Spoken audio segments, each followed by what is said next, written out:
Hey, my name is Chris Brennan, and you're listening to the Astrology Podcast. Joining me today is astrologer Austin Coppock, and we're going to be looking at the astrology of May 2025. Hey, Austin, welcome back. You're looking especially prophetic today. It's the haircut. Thank you. The haircut. I do appreciate a good haircut.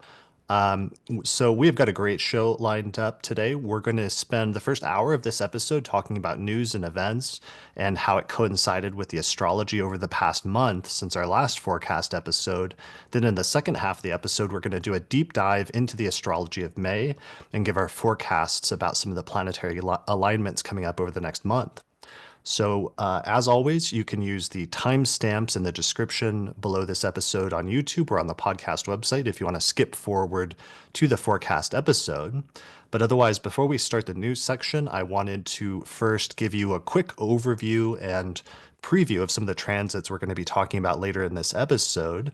So, first things first, here is the planetary alignments calendar, which shows where the planets will start at the beginning of the month and how far through the signs of the zodiac they will get by the end of the month. Here's the planetary aspects calendar designed by Madeline DeCoates from honeycomb.co, where they make some lovely almanacs and personalized reports. And this shows you some of the different aspects and things that peak during the course of the month. One that I'm particularly interested in and curious about happens later in the month, where the Sun will conjoin Uranus on the 17th, and Mercury will square Mars the same day around the same time period. So we'll be paying attention to and talking about that later in the episode. Here's the planetary alignments calendar. So, in terms of major aspects and ingresses and other alignments this month, we open the month with Venus conjoining Neptune right at the beginning of Aries on May 2nd. Then, a couple days later, on the 4th, Pluto stations retrograde, and there's an intensification of that transit on the 4th of May. Then, later that week, Mercury moves into Taurus on the 10th. There's a full moon in Scorpio on the 12th. Sun conjoins Uranus on the 17th, followed by Mercury squaring Mars within 24 hours. The Sun enters enters Gemini, I should say, on the 20th. And then we get a big outer planet shift, which is Saturn moving into the sign of Aries on the 24th. Then Mercury goes into Gemini the next day. Then there's a new moon in Gemini, or second lunation, on the 26th. And finally, there's a Mercury cazimi in Gemini on the 30th of May. So those are some of the alignments. And the big one this month that we're going to be spending a lot of time talking about is Saturn moving into Aries on the 24th, because that is the start of a 3-year long transit of Saturn through that sign. But it's also the build up to the Saturn-Neptune conjunction, which becomes extremely close this summer, especially around July. And Saturn joining Neptune in Aries is a really important turning point. All right, so those are some of the transits that we're going to be talking about later in this episode. But first to things first, let's talk about some news and other things since our last episode. So first things first, how are you doing, Austin? Checking in. You, as a Cancer rising, I'd like to congratulate you for surviving Mars retrograde in Cancer. Good job. Thank you. I didn't get tetanus. That's a plus. That's a I I plus. I almost got tetanus. It was funny. I was teaching class right as Mars was creeping back up on my ascendant for the third time, and I told a story about how I gave myself tetanus by accidentally impaling myself on a rusty nail about like 3/4 of an inch deep, maybe 22 years ago. And I was like, oh, ha, ha, ha. And my knee swelled up like a grapefruit. I had to get a tetanus shot, et cetera, et cetera. And then 2 days later, I was helping a friend tear apart like an old deck. I was doing like some light demolition, and I felt a little scratch. But I looked down and it didn't like there was a little screw, but it didn't even go through my sweatpants, and so I wasn't worried about it. And then I look at my leg later, and it was a shallow but very long and completely ragged wound. And so that took 2 weeks to heal. And so I was just looking at it. I was like, did I get tetanus? Is Mars going to give me tetanus again? Tetanus, of course, is like the disease. It is the bacteria that lives on iron. So it's a very martial disease, right? It makes your muscles lock up like crazy. It's called lockjaw, right? You couldn't imagine a more martial bacteria that thrives on rust. So I just barely didn't get tetanus again. And so for Nice. that, I'm grateful. Nice. Good job. Yeah. That's interesting just because, like, well, for one of the things we'll talk about is other Cancer risings didn't fare as well. The Pope being the most notable example, who was born with Cancer rising, and that Mars retrograde put him in the hospital for over a month and then eventually culminated, weakened him significantly. And then just after Mars departed from Cancer is when he passed away. And we'll talk about that more in just a little bit. But it was a good reminder that sometimes when we have difficult transits through our rising sign, like it can take a chunk out of you, and sometimes that can leave you with a lasting scar or sometimes physical impression that you either carry through your life or and have literal scars from, or other times it can leave some other types of lasting impressions on you. Yeah, absolutely. I still have a little scar on my right knee from where I got stabbed with a rusty nail. Okay. Yeah. So, good job to everybody that made it through Mars and Cancer. So, I guess let's talk about some of our early news stories, which really centered on Mars and Cancer at the very beginning of the month. Because at the beginning of April, we were still coming out of eclipse season. Eclipse season was still in effect essentially for at least the first week or so of April. Mars was still coming off of its recent station and it was passing through the later degrees of Cancer and wrapping up that very long retrograde period, which initially started last September when Mars first went into Cancer, but then really intensified at the beginning of the year in January when Mars retrograded and returned back to Cancer and then stationed direct in February. So, the biggest news stories, because there are a ton of news stories this month, so I'm only going to focus on like a handful of them that we actually have something astrological to say about.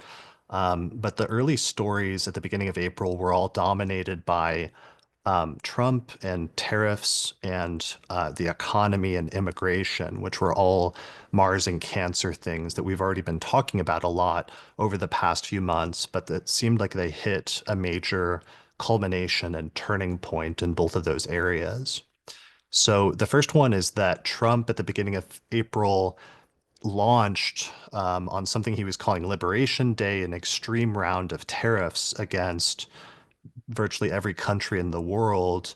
And it was so extreme that it started to destabilize the global economy, but also the US economy.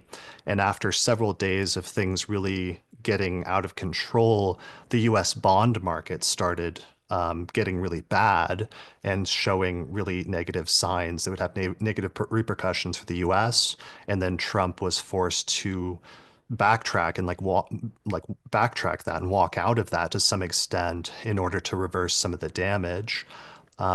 So he still then proceeded to escalate a trade war with China, which hit fever pitch over the course of the next few weeks.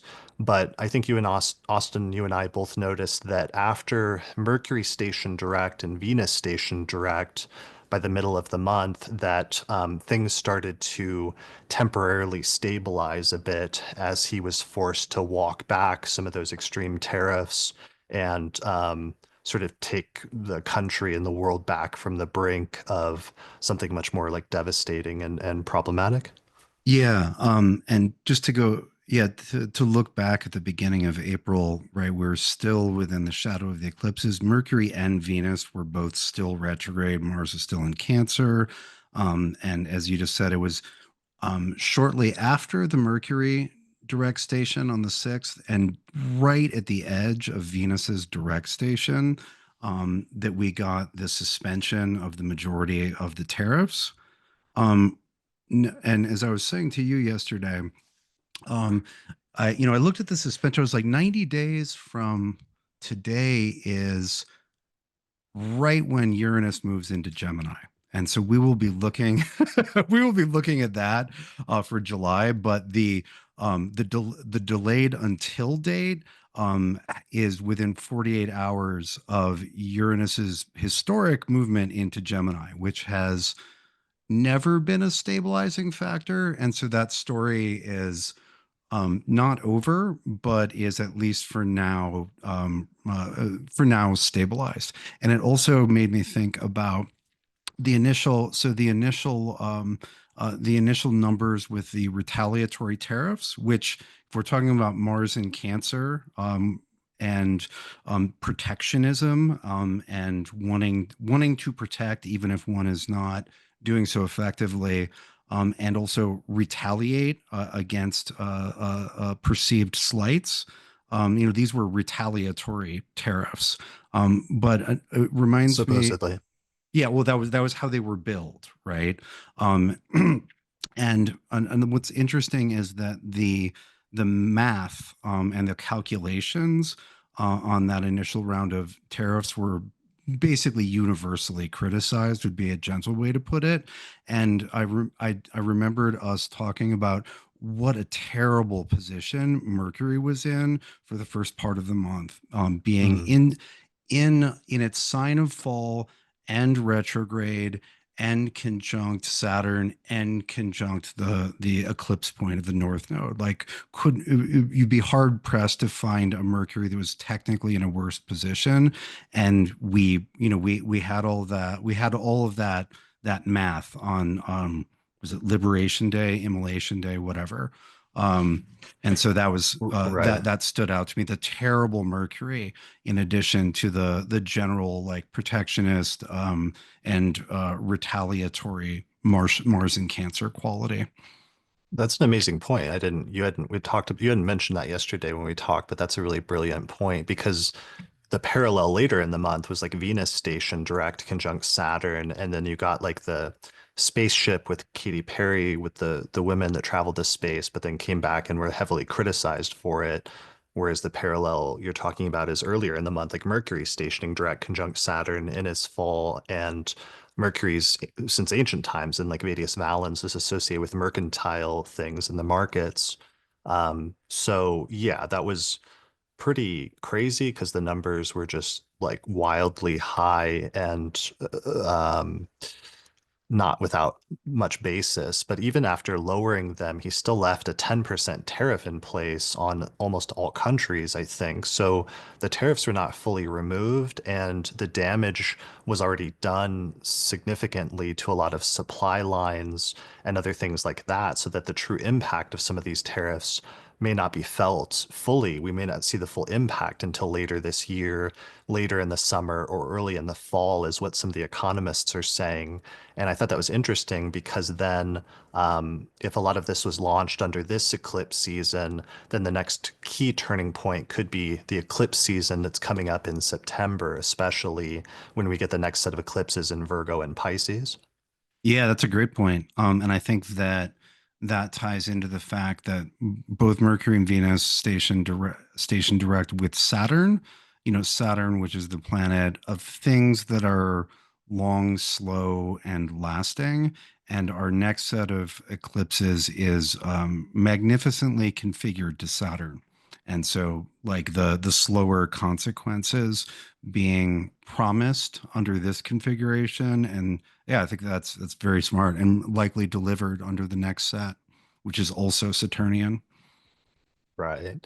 Yeah, so that makes sense. And then both you and I are looking at parallels with the past, especially past Venus retrograde cycles, since this is still coinciding with and overlapping with that. I'm very nervous about that. This current period we've been in with Venus retrograde in Aries and Mars retrograde in Cancer is actually a repetition of the same exact configuration that happened early in 1929. And what happened then, if this was any sort of repeat this year, is that the markets did get destabilized around this time of the year in the first half of 1929 and showed early warnings of what was to come. But then the actual market crash happened later in the year in like October.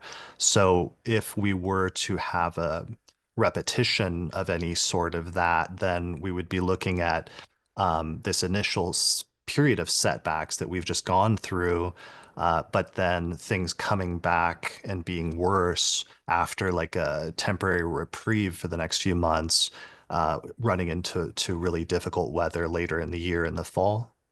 Yeah, and so the parallels there was were the in 1929 were the Mars cycle and the Venus cycle, right? Yeah, like in the exact same signs and retrograde in Aries and retrograde in Cancer, because those two repeat every 32 years. So the other repetitions are like 1983, 1961, and then 1929. Over the past century, that's happened three times, and it connects all of those years. Yeah, that's really nice. And so you'd mentioned that to me the other day, and I was like, oh, what's 8 years later for the next Venus repetition? And it was 1937. And I was like, wasn't there like a very meaningful secondary recession, like in the middle of the Great Depression that extended it? And lo and behold, there was. And so the secondary recession, which took things um, about halfway back to the very worst numbers of the Great Depression. It basically jumped things back. It basically sort of erased three or 4 years of good progress out of the Great Depression. Um, and so that was spring of 1937, and it was Venus retrograde in Aries again. The Mars cycle is not synced up, but it was at exactly the same point with Saturn. It was Saturn at the end of Pisces entering Aries. And so, yeah, you have a 2 point parallel there. And so that was that return to depression in 37 lasted about 13 months and was a very serious setback when things had started to go well.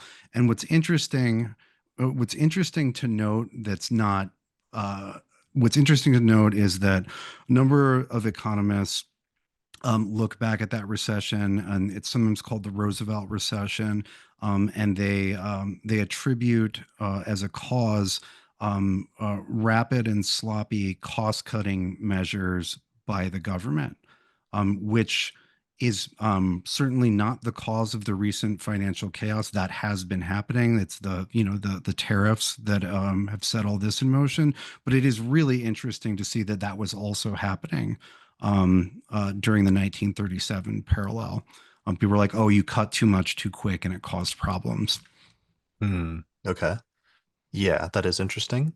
And then elsewhere, I'm seeing a lot of discussion about something called the VIX index, which tries to track fear or uncertainty that people have about the market. And all the analysts are saying that this index is currently the highest that it's been in terms of fear and uncertainty since the COVID pandemic in 2020. Let me see if I can actually share that for the video viewers. Yeah, so here it is, just for those watching the video version. This like quote unquote fear index, and you can just see it like spiking right now in 2025, becoming the highest that it's been since 2020. And prior to that, the highest spikes was, of course, like the great financial crash and recession of like 2008, 2009.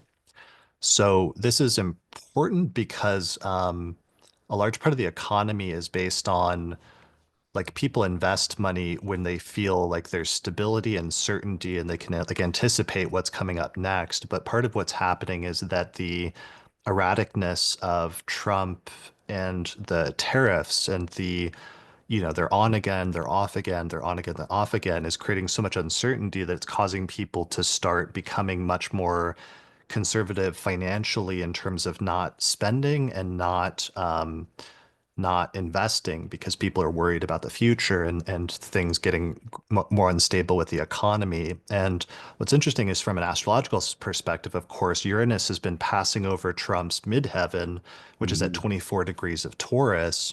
But it's like when Uranus goes into Gemini in July, like that's his Uranus return as well as Uranus moving into his sun sign, which is the ruler of his Leo ascendant. So we could only expect like an increase of that sort of like erratic quality with Uranus going into an even more prominent place in his chart starting in July. So that's one of the things that you and I have been talking about just in terms of like if uncertainty is part of the issue right now or erraticness, Uranus going to Gemini seems like it would not be helpful in terms of that. Yeah, and historically, right, the Uranus return of the United States, Uranus and Gemini, has so far never been a terribly stable time. It's always been it's always been a big, scary, destabilizing deal. Yeah, of like a major war and conflict, either internally or externally. Yeah, yeah. So, Um, and last thing, again, and just to reiterate, and so Uranus moves into Gemini about 48 hours before the 90-day suspension of, yeah, 90-day suspension of some of the tariffs expires. So the tariffs expire right after Uranus moves into Gemini. right. Although it's like that's one of the questions I have is we've seen the tariffs coincide with Mars and Cancer. That's something I had found historically as well, because the Smoot-Hawley tariffs in the early Mhm. 1930s were also like Mars retrograde in Cancer. So I'm very curious, like, do we see further escalations of that, or does Mars and moving out of Cancer remove some of the impulse that was there to put some of those in place? Is just a abstract question I have just for the future as an astrologer at this point. Yeah, it's a great question. Well, and we talked about we talked about the time frame of that, like to what degree are the tariffs, the retaliatory tariffs, particularly Mars and Cancer, and to what degree are we looking at um, part of the battleground for Neptune and Aries? Because in the past, whenever Neptune has been in Aries, there has been a lot of conflict. And I joked last episode that the United States was doing better than the historical norm because we had not entered into a hot civil war within 1 day of the ingress, which is what happened during the previous time that Neptune went into Aries for the United States. The Civil War went hot and officially began about a day after the ingress. But this time we did get within 3 days the beginning of what was largely billed as a trade war. And so if we're looking at what dream of war and conflict and contention Neptune and Aries brings, the fact that a trade war was sparked within 3 days of the ingress seems hard to ignore as a warning, a sizzle reel, a trailer, even if it cooled off meaningfully since then. But and then the way that ties into the Mars and Cancer, of course, is that Neptune in Aries is in Mars's sign, and so what's happening in Aries is very sensitive to whatever Mars is doing. So Yeah, absolutely. Yeah, you and I had the same thought about that because I was thinking, seeing the language that both Trump in the US and China were using in early April as this trade war was like escalating rapidly, really made me wonder if we weren't going to look back on this in retrospect and realize that a more open conflict in the future ended up that this ended up being the precursor, that the precursor, it all started with like a trade war between the US and China that started in like basically April of 2025. yeah, yeah. Yeah, so that is unfortunate. One last thing to mention about the economy, I just want to mention in passing, is now people are talking about stagflation being an issue potentially coming up in the future. And I thought this was funny because I actually first mentioned this last summer as a concern that I had when Jupiter and Saturn were going to square each other while Jupiter was also squaring Neptune. Because we had seen inflation be a huge issue back when Jupiter conjoined Neptune several years ago in like the 2022, 2023 timeframe.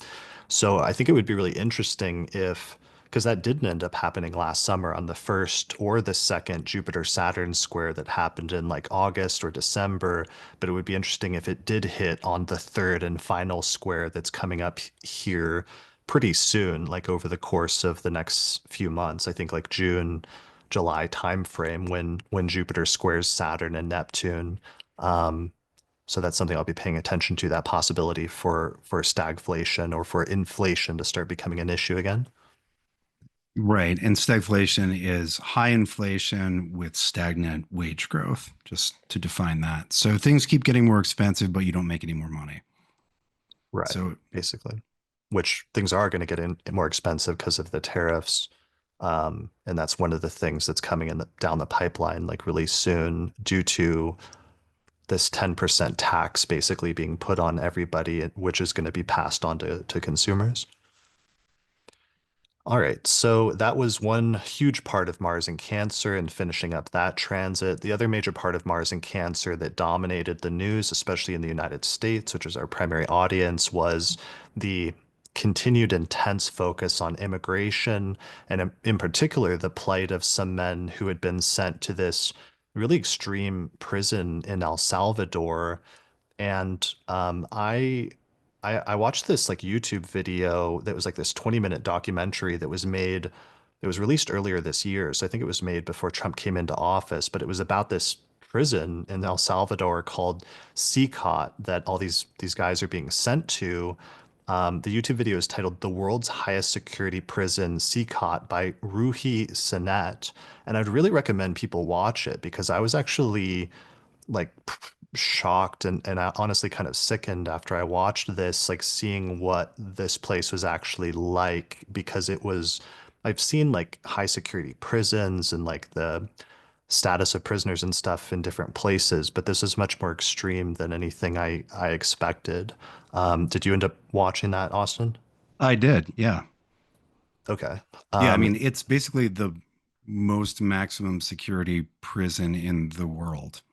Um, and it right. was, yeah, it was built to house the most murderous people possible. And so the idea of somebody who's like, you know, violated an immigration visa going to like literally the highest security prison in the world with the most dangerous people possible is both absurd and horrifying. Um, yeah, the one of the standout features is that the cells house between like 60 and 70 people. Like Yeah, the 60 and 70 people, like they're all packed on top of each other. They're sleeping on slabs. The light's on constantly, which in like other contexts is actually how you torture people, is to like keep the lights on and encourage sleep deprivation.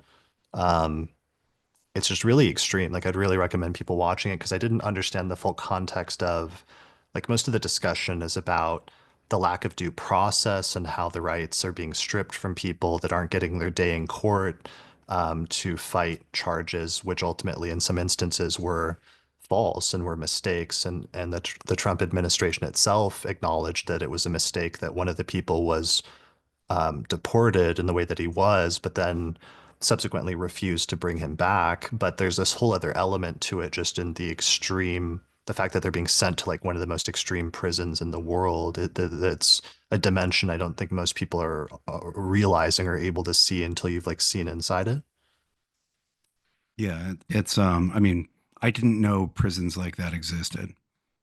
Yeah, so I bring that up just because of a sort of continuation of our discussion last month, where we were talking about how in ancient astrology, the depression or the fall of a planet is sometimes referred to as its prison, and Hmm. that's opposite to the sign of its exaltation, which is referred to as its throne.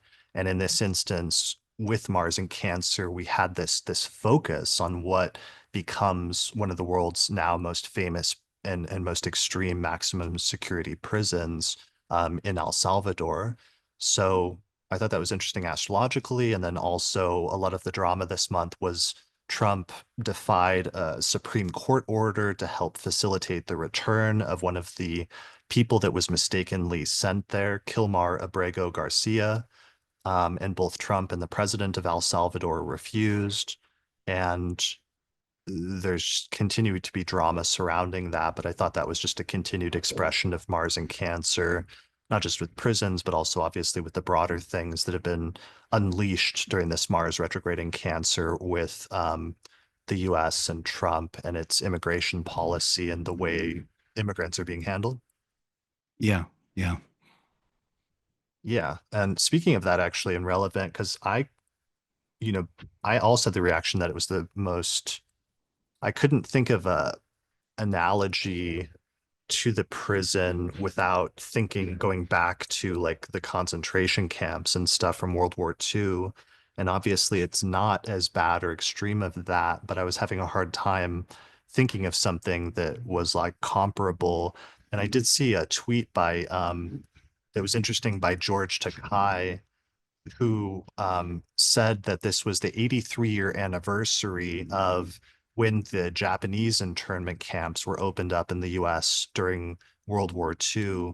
And that was actually really striking because 83 years is one of the longest term planetary periods of Jupiter, known as the Babylonian Goal Year periods. So this was a perfect repetition of that, of a very long term 83 Jupiter year period. And we have a similar issue taking place in terms of the US and its courts and how groups of people are being treated.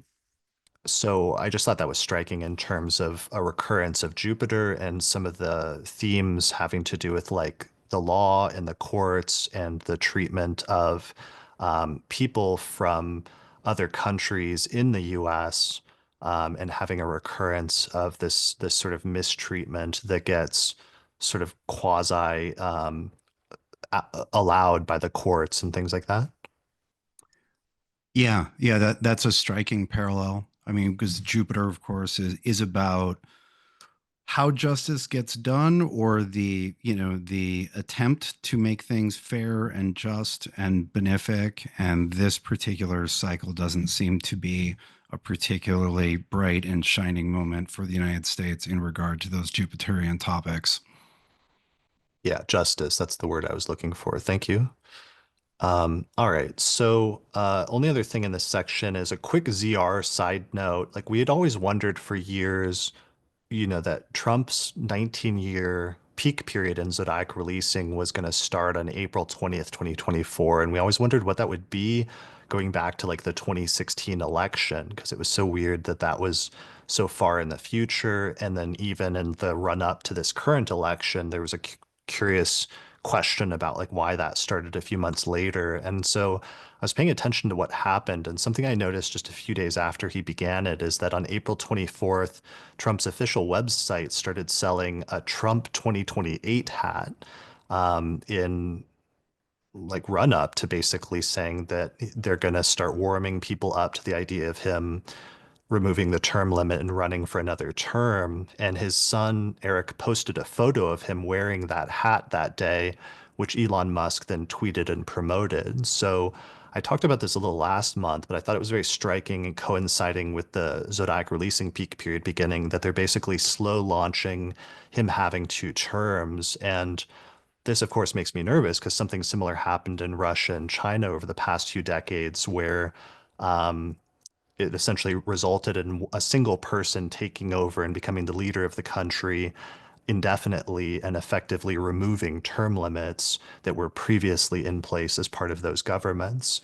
So I think we may be seeing something similar happen here, since otherwise the two-term limit is something built into the US Constitution ever since almost a century ago. Right. Well, and it's striking because the last time America did its Uranus return, we had FDR who I believe won 4 elections, and it was after FDR's after his death, that what had always been agreed upon as 2 terms was then written into law, right? And so coming into the Uranus return once again, we see that at least symbolically being challenged already. Yeah. And it's like with FDR, he was in the middle of World War II when he then got into that third term. But then with Trump here, we're seeing this before, there's even a conflict or anything like that. It's just a desire to continue having power or control. But then with Uranus return coming up, then the issue is going to become what happens if a major conflict does break out, and then there is a greater excuse to attempt to extend the term limits or what have you. Yeah. Yeah. Yeah.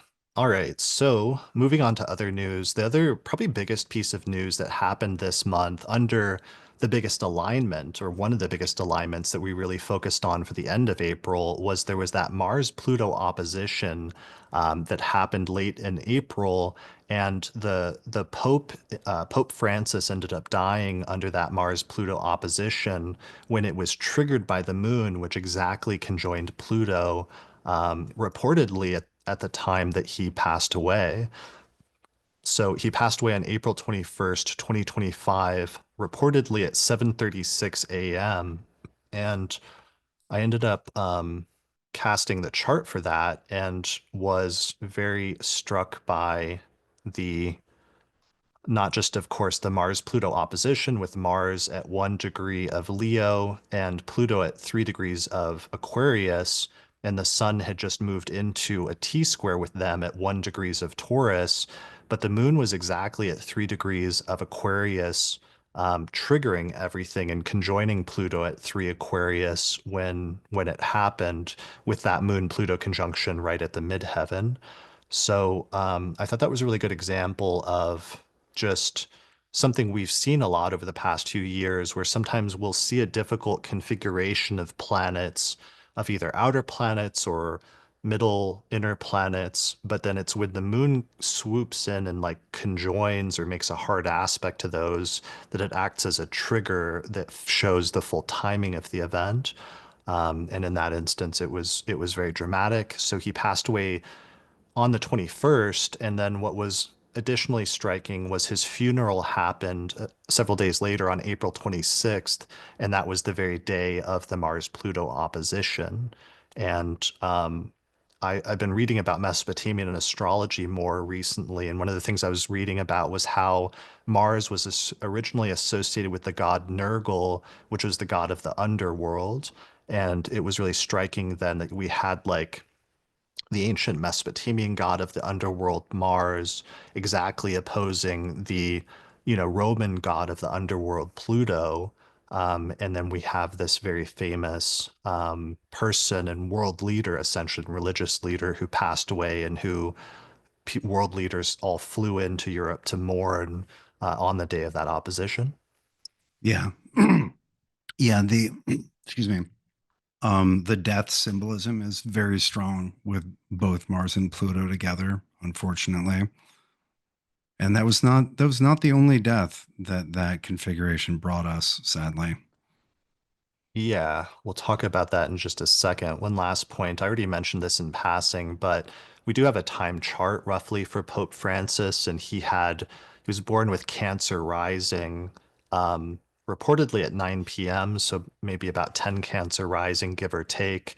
And so we can see how the Mars retrograde, which retrograded back into Cancer and then stationed there in February, and Hmm. then he got sick with pneumonia and he was in the hospital for over a month. And you could tell when he returned from that, he was in really rough shape. Like he was not in good shape coming back from that. Um, but as I said earlier, that in that you can kind of see sometimes how retrogrades can really impact you, especially in terms of your physical vitality in your body when they happen, especially in the rising side of the first house. Yeah. I got to tell you, just the last couple days, now that we're starting to get away from the Mars Pluto and we're done with the Mars and Cancer, I've just been like feeling so amazing physically. I'm like, I don't feel like shit. So I've been working Mm, really hard to not feel like shit and to like keep up.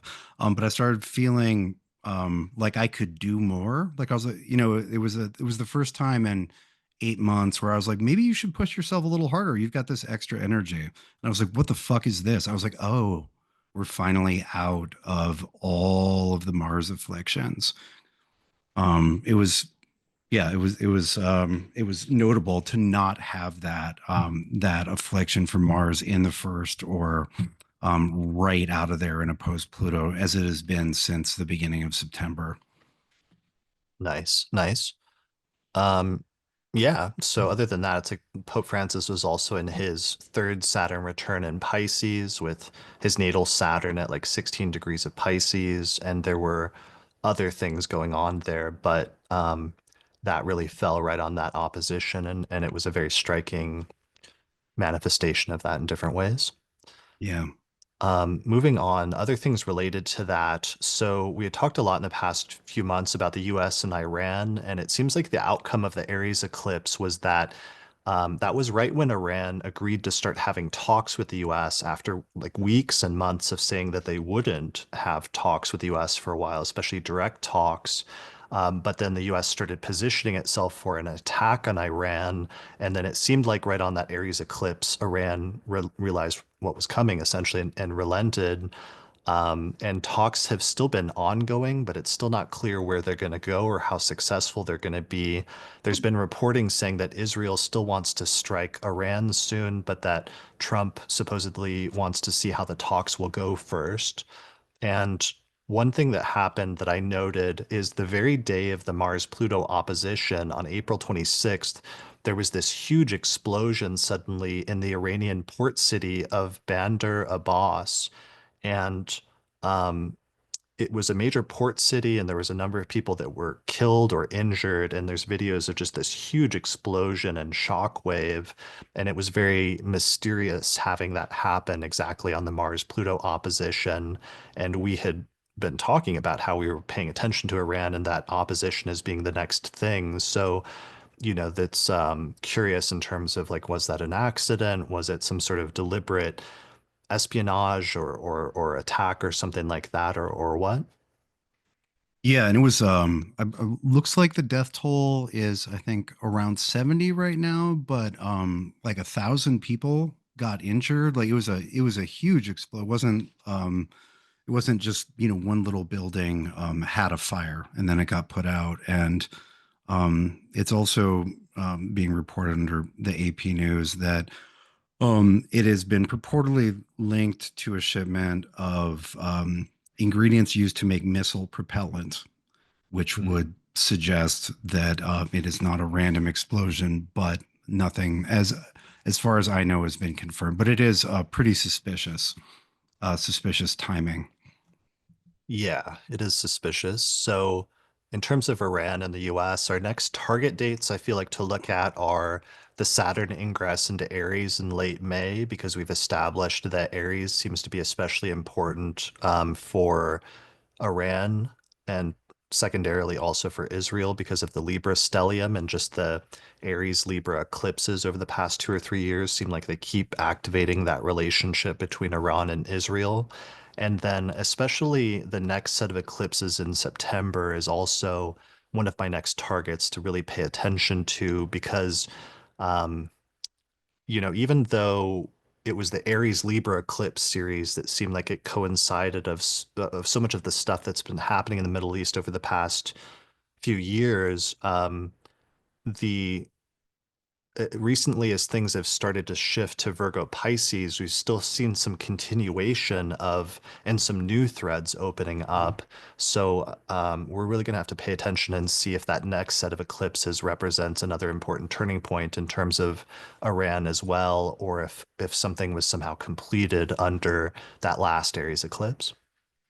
Yeah, that's a great point about the eclipses. I would also add to points in the calendar to check in with Iran and relationships. The Mars Saturn opposition in during the first half and in the middle of August. Because Hmm. that Saturn ingress, as you said, is meaningful because it's Saturn ingressing into Aries, and then Mars's ingress into Libra. And I think the 7th of August opposes that and also ties in with the recently ingressed Uranus and Gemini and Pluto and Aquarius and should be pretty lively. Yeah, that's a good call. That Mars-Saturn opposition does look tough this summer. Yeah. Um, all right. In other Mars, like gruesome Mars-Pluto opposition news, in terms of there's just a series of things that happened sometimes on the same day, but on the same day of the opposition, there was this like terrorist attack where some guy drove a car through a crowd of people in Vancouver that were at a festival that was taking place. and killed and injured like a bunch of people. And this was on the exact day of the Mars-Pluto opposition on the 26th. And what was so striking about it from an astrological perspective, aside from just it happening on the Mars-Pluto opposition, which already back last fall, I had gone back and done historical research and identified that that had been associated with terrorist attacks in the past. But we had seen the exact same thing happen just months earlier on New Year's Eve, which was the last time that Mars opposed Pluto exactly.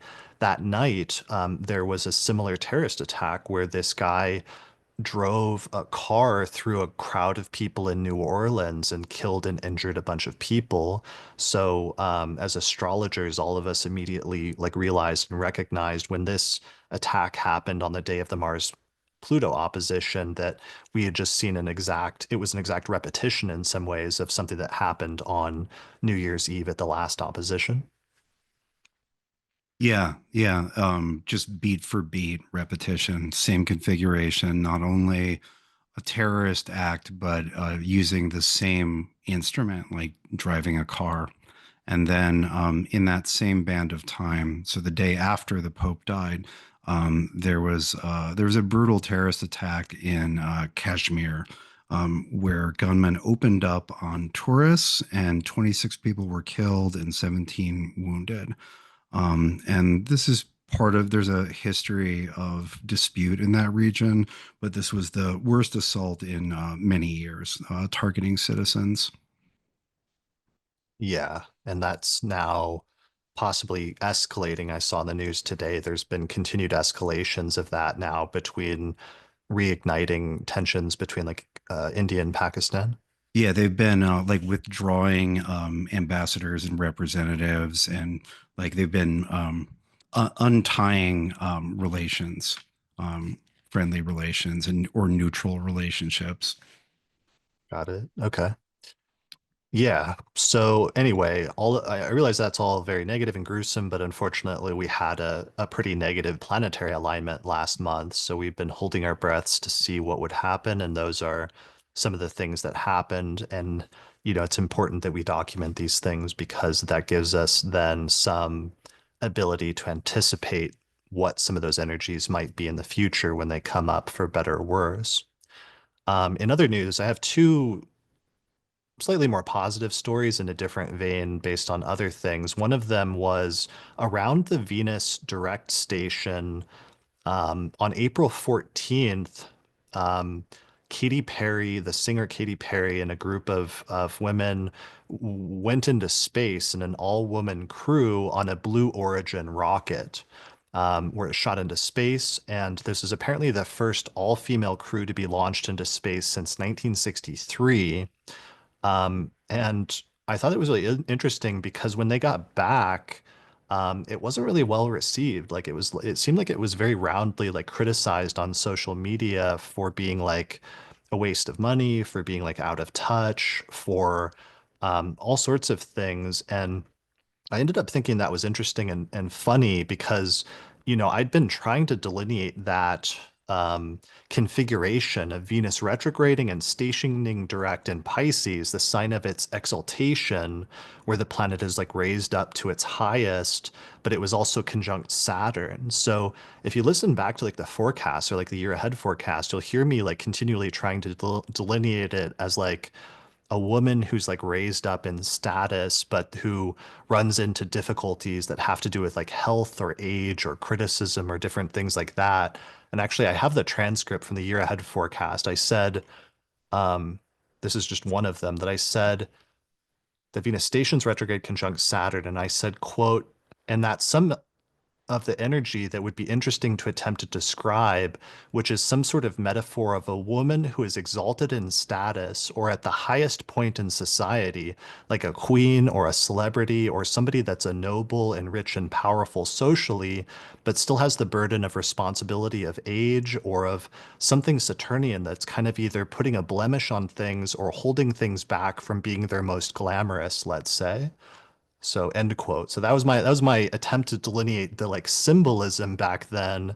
And so when that happened and then they came back from space, literally like a group of women going as high into the atmosphere as you can possibly go and then coming back, but then being roundly like criticized or even mocked for it. I just thought that was such a perfect manifestation of those placements and those alignments. Yeah, well, especially because the Venus direct station was um, right next to the single degree of utmost exaltation for Venus, right? And so you have the symbolism is to be basically to be raised up as high as anyone can be, right? But still to be subject to Saturn, right? To get to end up getting, to be raised up as high as anyone literally has ever been, to be up above it all, and then to get dunked on, right? So I guess it's 2 degree. I guess Saturn was in degree. Saturn was in Venus's degree of exaltation there, because it's the 26, 27. Um, and Venus was trying to return to the degree of utmost exaltation, only to, yeah, get dunked on by the internet. Yeah. Yeah, it's pretty amazing. I was very nervous like leading up to it because Katy Perry was born like a week before me. So she's like almost like a time twin. And I was just like, please, Katy Perry, like don't blow up on this rocket because if something happened, like then I would become like very nervous that I was next. I mean, maybe if it's an omen of anything, maybe we'll get dunked on for for this podcast. Although we didn't record it back then, so that's something. No, well, something that did happen actually shortly after that is there was this day when Venus and Saturn and the moon all conjoined at Venus's exaltation degree at 27 Pisces. And I'd been working on the Mesopotamian material recently, and I think I figured out the exaltations finally. And I told you about that, but I just was Hmm. struck by the fact that it happened when Venus was exactly at the degree of her exaltation. And yeah, I'm looking forward to talking about that and presenting what I think I figured out here sometime soon. Yeah, I think you figured it out, or you figured out a super important piece. It's great. Yeah. All right. So, one last piece of news, perhaps.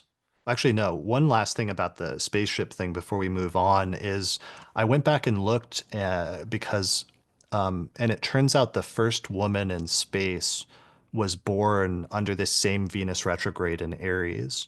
So I thought that was an amazing repetition and like callback with this, group of women that were launched into space under this Venus retrograde right after its station direct, is that was tied back into the earlier history, um, including I think the first person in space was launched under this Venus retrograde in Aries as well.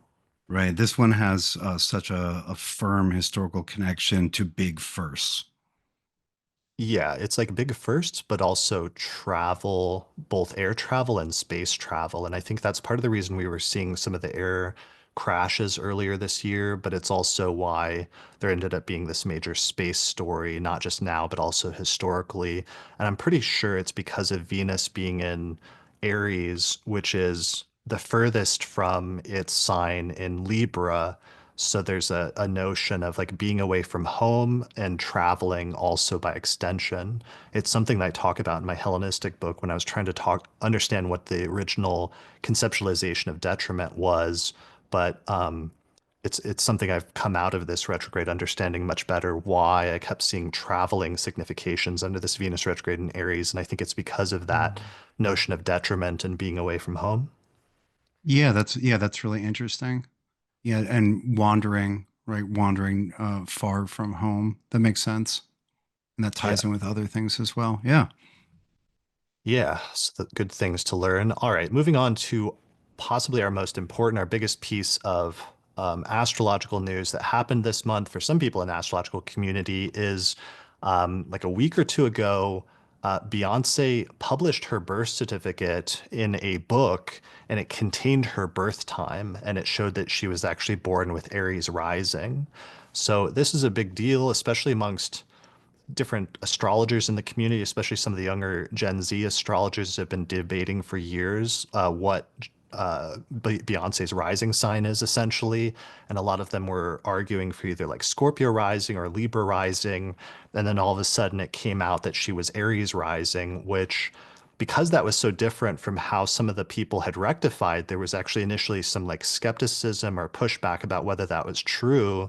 But what was funny from my perspective is that it immediately made sense because in the Venus retrograde in history episode that Nick and I recorded on January 10th, we had talked about how um, this Venus retrograde in Aries had come up as being really important for Beyonce in the past. Every time Venus goes retrograde in this sign, which wasn't otherwise a sign that she had planets in her birth chart, but all of a sudden realizing that this is her rising sign, we suddenly know why, and it suddenly made sense. So going back to like Destiny's Child and The Single Survivor became a huge hit under this Venus retrograde back in Mm. 2001. But then under this retrograde, she finally won a Grammy for Album of the Year, which 8 years ago she had actually lost. And it had been widely perceived that she was kind of like snubbed for what arguably was her best album, which is like Lemonade 8 years ago under that Venus retrograde. And so it's interesting now under this one in Aries that she finally got Album of the Year and got that sort of recognition for the first time in her career. And it makes sense that it was happening in her rising sign. Mm-hmm. Yeah. So here is, for those watching the video version, the birth chart. So the birth time is 9:47 p.m. in Houston on September 4th, 1981. It gives 29 Aries rising. Um, so the Venus retrograde would be in her first whole sign house, which again is a good demonstration of whole sign houses because it's only in her first house, making it very prominent if that entire sign is like marked with the significations of the first house. But some of the interesting features of the chart is it gives Aries rising with Mars in Leo at 1 degree of Leo in the fifth house in a night chart. And one of the things that made me think about is that she has Aries rising, Mars and Leo in the fifth house, and then this huge Libra stellium in the seventh house. And there were these like stories in like the 2000s about how, in order to psych herself up for these huge performances, that she invented this like alternative personality called Sasha Fierce.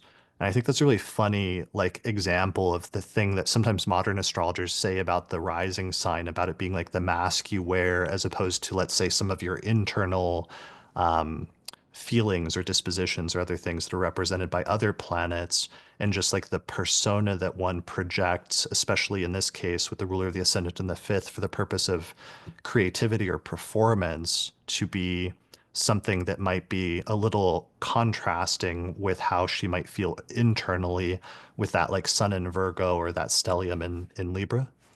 Yeah, absolutely. You also see with the ruler of the ascendant conjoined one of the nodes.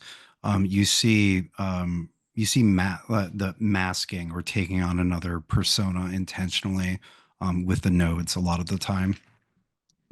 Okay. That's partially where the clown delineations of the last 2 months came from for me. Is like you see putting on a mask, like like clown face paint is obviously a mask, but you see that Mm. with people who take on a in like a stage persona or a pseudonym, et cetera, et cetera. Yeah. Yeah. So, and it was interesting, of course, because Mars was in late Cancer and then Mars moved into Leo shortly after this was released. And Hmm. that provided a really interesting parallel with Dua Lipa, who we remember her birth certificate in time was released a few years ago when Mercury was retrograde in Virgo, which was the sign of her ruler of the ascendant, which was Mercury in Virgo. And she actually discovered that the birth time that she thought she had for many years was wrong, and then like discovered the actual birth time under that retrograde transit. So there was a weird parallel here with Beyonce having this ruler of the first house transit, and then all of a sudden her true birth time becoming known or becoming unmasked in some way. Yeah. Um, yeah. So, and then finally, the Libra stellium falls in her seventh house, including Mercury, Saturn, Jupiter, Venus, and Pluto. And that makes so much sense just in terms of her relationship with her husband, with Jay-Z, who was, a very famous um, rapper and like media mogul, before they even got together, and then they became like this huge power couple. But then so much of their marriage and their ups and downs over the years has become the focus of both of their creative outputs at different points, especially in the past decade. And it makes a lot of sense seeing that huge stellium there in her seventh house, indicating that the sphere of marriage and partnership and relationships would be very important for her, which we understand now is not just because it's in Libra, but also because it's in the seventh whole sign house. Yeah, yeah, but crucial, but also complicated with both Pluto and Saturn there. It's not easy, but it's absolutely necessary with so much of the chart there. Yeah, it's like all of the most positive as well as the most challenging planets are there. So it's like some of the greatest, the most generic delineation you would give for this chart is that if you didn't know who the person was, is that some of the greatest positive things as well as some of the greatest challenges will come in the sphere of relationships. Yeah, yeah. You think of being part of a big group as well as one-on-one marriage style partnership as well. Right. Yeah, yeah. Yeah, so that is Beyonce's chart, and it's always cool when we get a chart. You know, what's funny is this, we were recording, I just released a couple days yesterday, the Venus retrograde in the news part two episode that I did with Lindsay Turner and Nick Diggin Best. And I got a text like in the middle of recording that episode from Camille Michelle Gray that like told me this birth time had dropped because that was huge news in the astrological community. And you can see our live reactions to this news in the middle of that episode. So you can watch that for funny little like tidbit about astrologers like getting this news for the first time. That's great. All right. I think that's it for the news section. Do you got anything else? Oh, I did want to mention that the South Korean president who or former South Korean president, who declared martial law right on the Mars retrograde station and then had it undeclared, was removed from office at the very end of Mars in Cancer. And so that story of the person who declared martial law and had it undeclared is now removed from office, and South Korea is scheduled to have another presidential election on June 3rd. But just, Wow. it's part of that like wrapping up the Mars business, right? Yeah, absolutely. So that ties in really well with just something we've said, which is that the Mars retrograde, which we said before the Mars retrograde in Cancer and Leo, but now has become more clear that it's rarely just a singular event, but usually it's like the unfolding of a sequence of events over an extended period of time. And so that one is very, very clear then.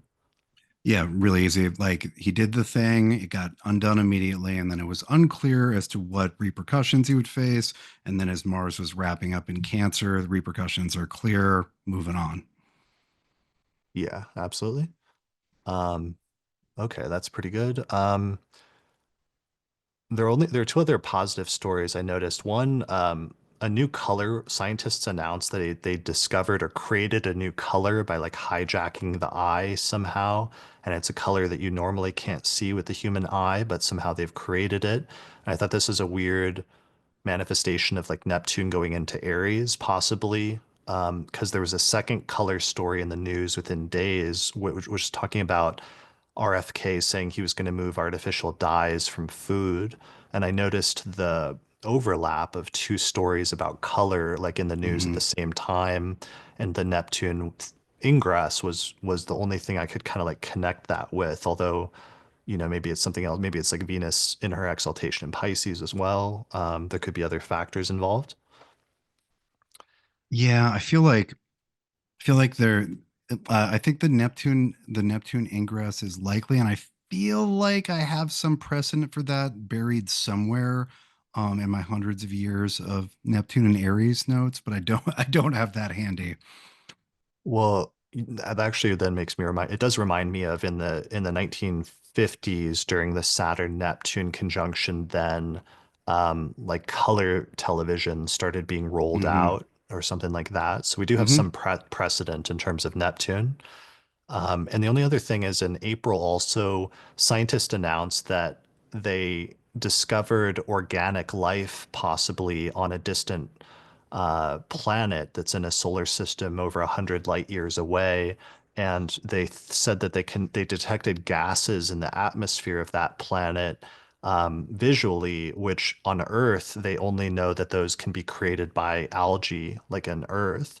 So I had a hard time figuring out what exactly that was connected with. Like it was the same day of the Mercury-Neptune conjunction at 0 degrees of Aries, but that could end up in the long term, if that's true, could end up becoming one of the most historically important things that happened this month.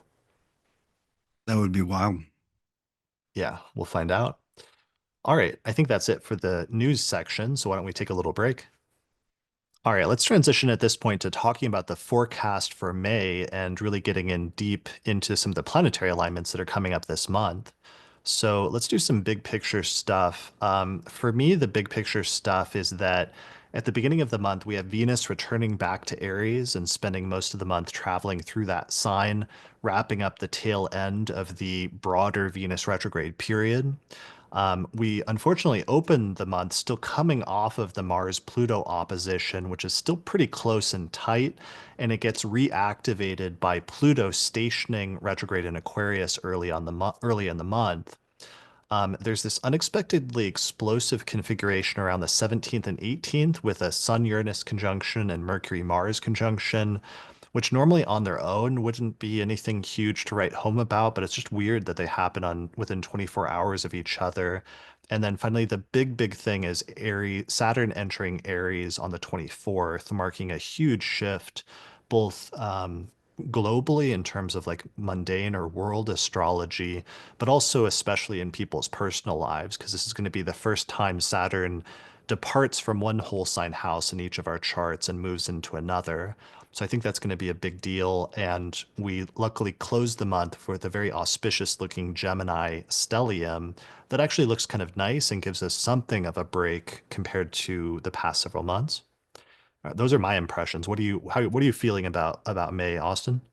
Do we get a Yeah, breather? I largely agree with all of that. Saturn in Aries is a huge deal. Saturn ingresses are a big deal in and of themselves, and this one is an even bigger deal for a variety of reasons. Um, I guess one of the things about May that's important to me is that we're basically done with the 2 month like shit show. Like we're wrapping up the last part of the Venus retrograde. We're totally wrapped up with the Mercury retrograde. We're well out of the eclipse season now, and we're finally basically out of the Mars retrograde cycle. So little bit of Mars, little bit of Venus, like the cleaning up, like it's like the circus cleaning up the morning after the big show to like leave town. Like there's still, there's still some, I don't know, grease paint and needles like in the fairgrounds, but it's not the big top show. And When so you for say that that, I'm grateful. that makes me laugh because it makes me think of I feel like the analogy is like the movie theaters that are getting trashed recently with the Mm, Minecraft theater and the like chicken jockey thing. And but we're at this stage still where you come in just afterwards and like all of the popcorn is like strewn about everywhere and there's still a lot of cleaning up to do because Venus still got has to pass through Aries and Mars mhm. still has to pass through Leo again. So it's like the aftermath of those planets grinding over those degrees is still there.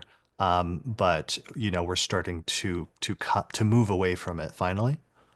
Yeah, well, and we're sort of, well, several of those cycles were sort of initiating us into or beginning an era or a period of time, and so we're now in this period of time, but it's not the like the dramatic, psychotic, surprising initiation period where everything is changing. It's sort of like, okay, it's kind of like this now, but we can start to adapt to it. And so, subjectively, it's I like that. Like it's not a bunch of like there is, Saturn moves into Aries and that's an important new thing, but it's all of this focus on early Aries and chaos in early Aries. made me feel at several points over the last couple months like Saturn had already entered Aries. Like there's a lot of that is already primed, and I think people are already primed for a lot of that. And I think some of what Saturn Aries brings will be in no way surprising, but perhaps unfortunately just what you expected. But we'll get into that. Yeah, absolutely. So the full Venus and Mars retrogrades are not complete until June, in the sense that it's in June when Venus goes into Taurus at the beginning of the month, and it's that's on June 6th, and then it's on the 17th that Mars goes into Virgo, so that it like finally departs from Leo, which was one of its retrograde signs. But the good thing at this point is that with both of those planets moving forward again, there's more of a sense of events moving at a normal pace, where we start experiencing transits of those planets as relatively like quick things again, instead of this like extended grind of those planets either hitting planets in the sky, like Venus stationing on top of Saturn, or those planets hitting certain planets in our birth charts for extended periods of time, like, Mars stationing in the middle of Cancer and just like sitting there for a month. Yeah, it's the difference between like having a weird day and then the next day comes versus having a weird day and at the end of it, your astrologer is like, and you are destined to return to this day twice more. Thrice shall be the sum of this day. It's like that's unfortunate and annoying and kind of creepy and ominous, right? Because it's like, oh, this isn't over yet. Whereas, as you said, with fresh degrees, like there'll be good days and bad days, but they don't have this ominous prophecy of being destined to repeat twice more hanging over them. Right. I like that. We should do a whole episode where we just speak in those riddling tones for all for entire forecast. I think that's how people hear us sometimes, Chris. Yeah, that's true. We're always doing that. All right. Well, maybe we should tone it down. Well, something that's not toning it down though is that Mars-Pluto opposition. We are not out of the woods for that yet. That is not the opposition. That's Beyonce's chart. Here is the Mars-Pluto opposition. Um, so we're recording this on the 28th, and by the 1st, we can see that Mars is at like 6 Leo and Pluto is at 3 Aquarius, and the sun is moving out of the T square because it's at 11 Taurus. But the thing that's annoying is that on the fourth, like the third, fourth, and fifth, basically, Pluto stations at 3 degrees of Aquarius. And that's always like an intensification of an outer planet transit whenever it stations. We've seen that really intensely with Saturn over the past few years stationing in Pisces and these water themes coming up. We also seen it with the inner planet stations, but one of the things it's going to do when it stations is it's going to reactivate some of the planets that it's still closely configured to, and one of those things is going to be that Mars-Pluto opposition. So even though there's a slackening of that, there's a sudden temporarily re-intensification of that opposition. And some of the themes that we've seen obviously are instances of like extreme instances of violence, for example, where it's like a Mars transit is like some short instance of violence, like somebody's injured or hurt or something like that, or even killed. But with some of these last two oppositions, we've seen instances where like a group of people are murdered all of a sudden, so that Pluto takes Mars's principle and blows it up into something that's much broader or much more like splash damage almost in a sense. What kind of keywords do you associate with that? Yeah, well, as we've seen the last couple Mars Pluto oppositions in a row, we get what people call we get terrorism. With Pluto, there's with Mars you get force and sometimes violence, but with Pluto you get this sort of like seeming meaninglessness, like why so that's your that's your motivation, but why kill innocent civilians? There's sort of a like pointless violence or purposelessness which Pluto brings, which makes it more horrible. And then you also get, for lack of a better term, mysterious violence, like the recent explosion in the port in Iran. It's like, what was that part of? Was that like the hidden hand part of a negotiation strategy? Was it a different party? Was it actually a coincidence? Like, why did this happen? It has all these shady implications. And so like shady, mysterious violence, as well as like sort of nihilistic or seemingly purposeless violence, like driving a car into a crowd, are both things that you see in the news. On a personal level, right? You don't. It's not. Your life is unlikely to explode into either of those overnight. On a like super scaled down level, during the most intense part of that Mars Pluto, Lucian had the most brutal teething nights that we've seen. Just baby agony, just us doing everything, but him being up for an hour or two in the middle of the night, just in baby pain. And so, very unpleasant for him, very unpleasant for the parents, also not lethal, nihilistic violence, but meaningfully unpleasant, as far as the days go. Yeah, it's like a primordial, painful transition sometimes that one has to go through, and sometimes it can raise questions about the existential questions about one's existence or the existence of people around you, depending on the axis that it's falling in your chart. But also sometimes in that instance, you're talking about like a painful metamorphosis that a person is going through that is intense, but then ultimately, can be productive, even though it's difficult to have to like get through. For sure, he's going to need teeth. Right. But Yeah. the experience of the teeth literally pressing through your sensitive gum flesh is not something anyone enjoys, even if they fortunately don't remember it. Right. So it's like the broader theme for some people, depend on the Mars retrograde, depending on where it's been in that axis of whatever houses Leo and Aquarius are in your chart, is like what is the painful metamorphosis that you've been going through, or that life in some instances can be like brutally pushing you to go through, that's been painful but necessary in some way in order to fulfill your, in the most positive sense, in some instances, your growth as an individual and as a human going through life, but more broadly, also sometimes in terms of the experience of your fate, and sometimes the experience of necessity and those things that are outside of your control that you have to, in some instances, suffer, but more broadly, learn how to cope with as part of the difficult area of existence. Yeah, yeah. And so, yeah, the moon's conjunction to Mars on the third, and then the subsequent station, like third to fifth.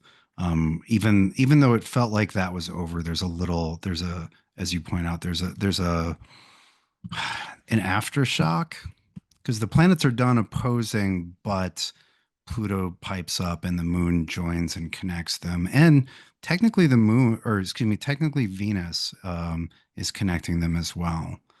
And Right. so, yeah, like looking back to the end of April and whatever kind of irritation, unpleasantness, and some people might just experience it as like a couple days of like kind of being irritable for reasons you don't understand, being more likely to be pissed off and have a bad reaction. We get another quick round of that at the beginning of the month. But we do get that after the first and second are kind of lovely. And then that comes back, but then it goes away again. You're saying the first and second are lovely because of the Venus Neptune conjunction at the beginning of the month? Um, that too, I was saying because of the moon Jupiter. You get Oh, nice right, moon right. Jupiter and Venus Neptune. It's like, oh, May's going to be great. And there's a little bit of like the revenge of late April, but then the Mars Pluto will be done after that Pluto station and after the moon's done with Leo.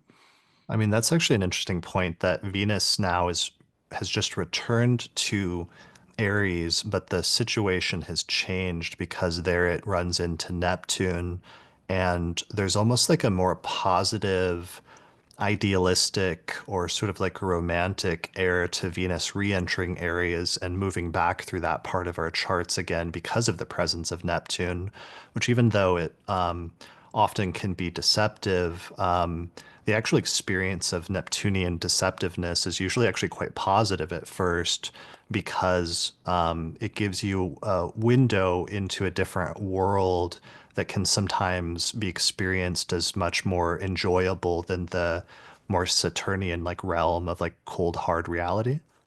Yeah, for sure. And sometimes, I should say, so with Neptune, you get a vision, a fantasy, a dream, an ideal that you might fuck yourself up with. Um, if you, how should we say, um, believe that it's real rather than a star to guide yourself by. But getting excited about like a vision, a vision of how things could be, can be exciting and motivating. Um, again, the Neptunian dreams, like having a dream can be a great thing. The dream is never quite as satisfying as you would imagine it to be once you have literally enacted it, because you can't, because it's a dream. But Neptune's not a benefic, it's not a malefic. It's just something, it's something to be that's useful, but that you need to be careful around. But I do think, with Venus hitting Neptune, having just ingressed into Aries, there's sort of an excitement about potential empowerment, right? Like Neptune in Aries is dreaming of being capable of doing things that you've never been able to do before. Maybe I can do this thing that I thought was impossible for me. Like maybe I can be, maybe I can possess a strength that I never thought could be mine. And again, that might be that it's a perilous thing to embrace uncritically, but a little motivation can be a nice thing. And now that we're talking about it, with Mars having basically just starting to clear the last degrees of its retrograde, Mars is doing something fresh in Leo, and in a trine with Venus, and Venus is ruled by Mars, like the sense of the glory of greater martial capability, like that kind of dream, um, seems like it will be relatively widespread during this first part of the month. That's a great point because, yeah, after it gets triggered on the third, Mars clears, I believe it's shadow degree, the degree that it Hmm. retrograded at like 6 Leo. So by May 4th, it moves to 7. So it's finally treading new ground and it's broken the range of degrees that it's been trapped in since November and December, basically. Yeah, you know what? And that gives me a new thought on this last re-triggering of the Mars-Pluto, right? Pluto, as with the Mars-Pluto opposition, Pluto is something that's like holding Mars back, like some shadowy force or subconscious conflict or fear or whatever. But Mars like finally being able to break free of that. Like I'm not gonna let the past define me. I'm not gonna let my fear hold me back. I'm going to actually get to go to new degrees because I haven't gotten to do that for more than half a year. So that might Some of feel the good. Yeah, treading new ground does feel good instead of being stuck in place. Some of the stuff you're saying about Venus, Neptune being conjunct there at the first degrees of Aries, it makes me think of that like title of the final George Martin Game of Thrones book, A Dream of Spring. Mm-hmm. Like this notion that he's done this entire series of like the cold winter, what it's called. It's like Winds of winter. the winds of winter, but also just like the long night and this like Mm. huge, century long period of people being born in darkness. And then all of a sudden at the end of all of that, breaking free of it and coming out the other side and having the dream or the vision of like a future and being able to emerge from a dark period. That Venus Neptune conjunction in Aries, literally the sign of the spring, the first day of the spring at zero Aries, makes me think of that. Yeah, that's nice. It's also worth noting that most wars throughout most of history have been fought in the spring. Hmm. It's a Okay, vigorous time. that's true. Um, all right, so let's go back to the charts and whether it's time to move on to our first lunation or if there's any other early month stuff. So the moon clears Mars. Well, yeah, that was one of the things is Venus in Aries. You had mentioned that it's like it's sextiling Pluto when Pluto is stationing, which is a nice offsetting thing where even though that opposition between Mars and Pluto is being reactivated, Venus is actually trying to lend a hand to, on that day, balance out Pluto. But then most of the month is Venus headed towards and trying to balance out Mars by applying to it with this trine with reception because Venus is in Aries, and it Mhm. eventually completes that later in the month around the 21st, 22nd, when it trines Mars at 15, 16 degrees of Leo. Um, and that's part of the energy of the month as well, not just coming off of the Mars retrograde and Mars breaking new ground, and not just it breaking free from the troubling opposition with Pluto, the intense opposition, but also having this lovely benefic configuration with Venus in the dominant position, sort of forcing Mars to moderate itself and to be on better behavior than it's been up until this point.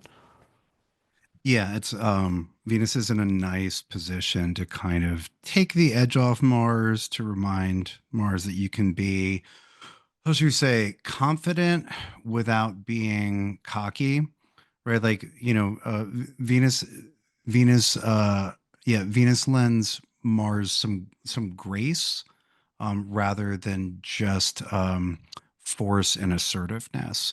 And it's interesting to have the two, both Venus and Mars, coming into a harmonious configuration for really several weeks, because both are still a little slow. So they don't usually hold a trine for this long. But to have Mm. them in harmony right after they both they both did a rather serious reset and retrograde after both of those spheres were both so troubled and kind of turned inside out and reconfigured. Uh, to have them in harmony after their respective journeys is kind of rather nice. Yeah, that's one of my two top most positive aspects of the month is that trine that completes on the 21st and 22nd. The other most positive aspect is one that normally wouldn't be super positive, but I actually like it. And it's this Mercury Jupiter sextile that completes on the 5th. Even though that's happening, just after we've dealt with that Pluto station and the few days before that, this Mercury at 22 degrees of Aries, sextiling Jupiter in Gemini at 22 degrees with reception is a nice bit of optimistic, affirming communication or communication that ends up helping somebody to achieve their goal or their end in some respect. Yeah, it's a nice thing. Whenever I see Mercury Jupiter, I always think of Dorotheus's book of Elections, where he says that it's that when you want to ask anyone for a favor, your first criteria that you should look at is the configuration of Mercury to Jupiter, if you would like that favor to be granted. And you just think of the yes saying and beneficence of Mercury Jupiter. Mercury's like, what if we do this? Sure. Can I borrow the lawnmower? No problem, et cetera, et cetera. That like Right. positive, the affirmation and granting of requests is something that we like. Especially after we're coming out of a period in April where Mercury was like retrograde stationing in the sign of its depression in while conjoining Saturn, and so much of the energy of that was like no, of Mercury being negated and things Mhm. that were proposed having to be walked back, like for example the tariffs. Right. But here all of a sudden Mercury now is direct, it's cleared its shadow degrees, it's moving swiftly again and breaking new ground, and then it gets the positive help and affirmation from Jupiter. Yeah, there'll probably be a fair amount of straightening out confusions, and untangling cords which got knotted up. Hmm. Yeah. All right. So moving forward, I think it's like Mercury goes into Taurus by like the 9th and 10th is one of our ingresses, and it really takes us into the first lunation of the month, which is a full moon in the sign of Scorpio, which occurs on May 12th. So for those watching the video version, here is that where we have the moon reaching the opposition with the sun at 22 Scorpio for the moon and 22 Taurus for the sun.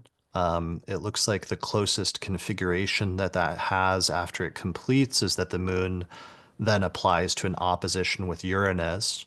So there is a little bit of a surprising or innovative or potentially disruptive quality to this full moon in Scorpio. Yeah, the full moon in Scorpio is always a lot of feelings. And we have the sun's movement through Taurus every year, which is always punctuated by the full moon in Scorpio. And the sun's movement through Taurus is, trying to is about stabilizing things. Stabilizing things so that they can continue in a fruitful direction. It's the middle of the season, et cetera, et cetera. And the full moon in Scorpio is always a potential counterpoint to that, right? Where we look at the scorpionic things, which aren't Venus ruled like Taurus, but which can, potentially disrupt or interfere with the management of our Taurian fields. And so, yeah, there are feelings there. There are potentially disruptive things. The potential disruption is certainly there with the opposition to Uranus, but we also have a trine to Saturn that occurs immediately afterwards. And although Saturn is not always positive, not always, Saturn is often not positive, it is nonetheless order making. It is stabilizing, even if you don't particularly love the stability Saturn provides. And Yeah. the two are square by sign to Mars, but the like average level of martial disruption that we've been living under, this it is much higher than this by sign square. It I don't know. It's not the most peaceful full moon, but it's also, I don't know, kind of not a big deal compared to um March and April. I don't know. What are you thinking? Yeah, I'm glad you mentioned the trine with Saturn because I think that helps balance out the two indications that are lacking in stability or the opposite of that, which is the opposition with Uranus, but also even just the moon being in Scorpio, hitting the full moon point, because the moon in Scorpio traditionally is in the sign of its depression. And with the moon in Scorpio, there can just be this depth of emotion and feeling emotions very deeply and very intensely. And sometimes that can be, if they're negative emotions, like leading you to a very dark place. And if they're positive emotions, it can be leading you to a very intensely positive place. But especially with it being a full moon, it's taking you like one direction or another in an extreme fashion. And that's some of the reason why the moon struggles a little bit in Scorpio as opposed to Taurus, where there's a little bit more of the solid foundation of emotional stability. So that emotional depth of emotion, but also instability is being emphasized not just by Scorpio, but also by the opposition with Uranus. But your point about it also applying to a trine with Saturn is really good because that's going to lend more stability than we would have for this full moon otherwise. And I think that will help put a nice counterbalance where even though there might be a tendency to move rapidly to extremes, there will also be a possibility for having someone or something that you can kind of lean on emotionally to provide stability as you're going through the intense emotions of this full moon. Yeah. Yeah, it's a bit of a speed bump in what is sort of at this point is shaping up to be a pretty decent month where, like, okay, Mars and Venus are configured. We got through the Mars-Pluto thing. Mercury did the sextile to Jupiter, and it's not easy, but it is manageable. About the Scorpio moon and with the moon being in its depression or full there and getting caught in extreme states of emotion, it reminds me of and I apologize for the baby anecdotes, but it's going to be happening a lot. It's a very large part of my experience. Right. It's Like good. there's when Lucian is upset about something, but then sometimes that reaction will spiral, and I can tell he's upset about being upset, and you need to calm the baby back down to like, what are you actually upset about? Oh, you're hungry. We can solve that. But you get this like, I'm upset that I'm upset that I'm upset. And the larger and older humans do that too. And sometimes you can get that sort of that spiraling, that emotional spiraling from the Scorpio moon, especially a full Scorpio moon. So it's something to note and be aware of. Yeah, absolutely.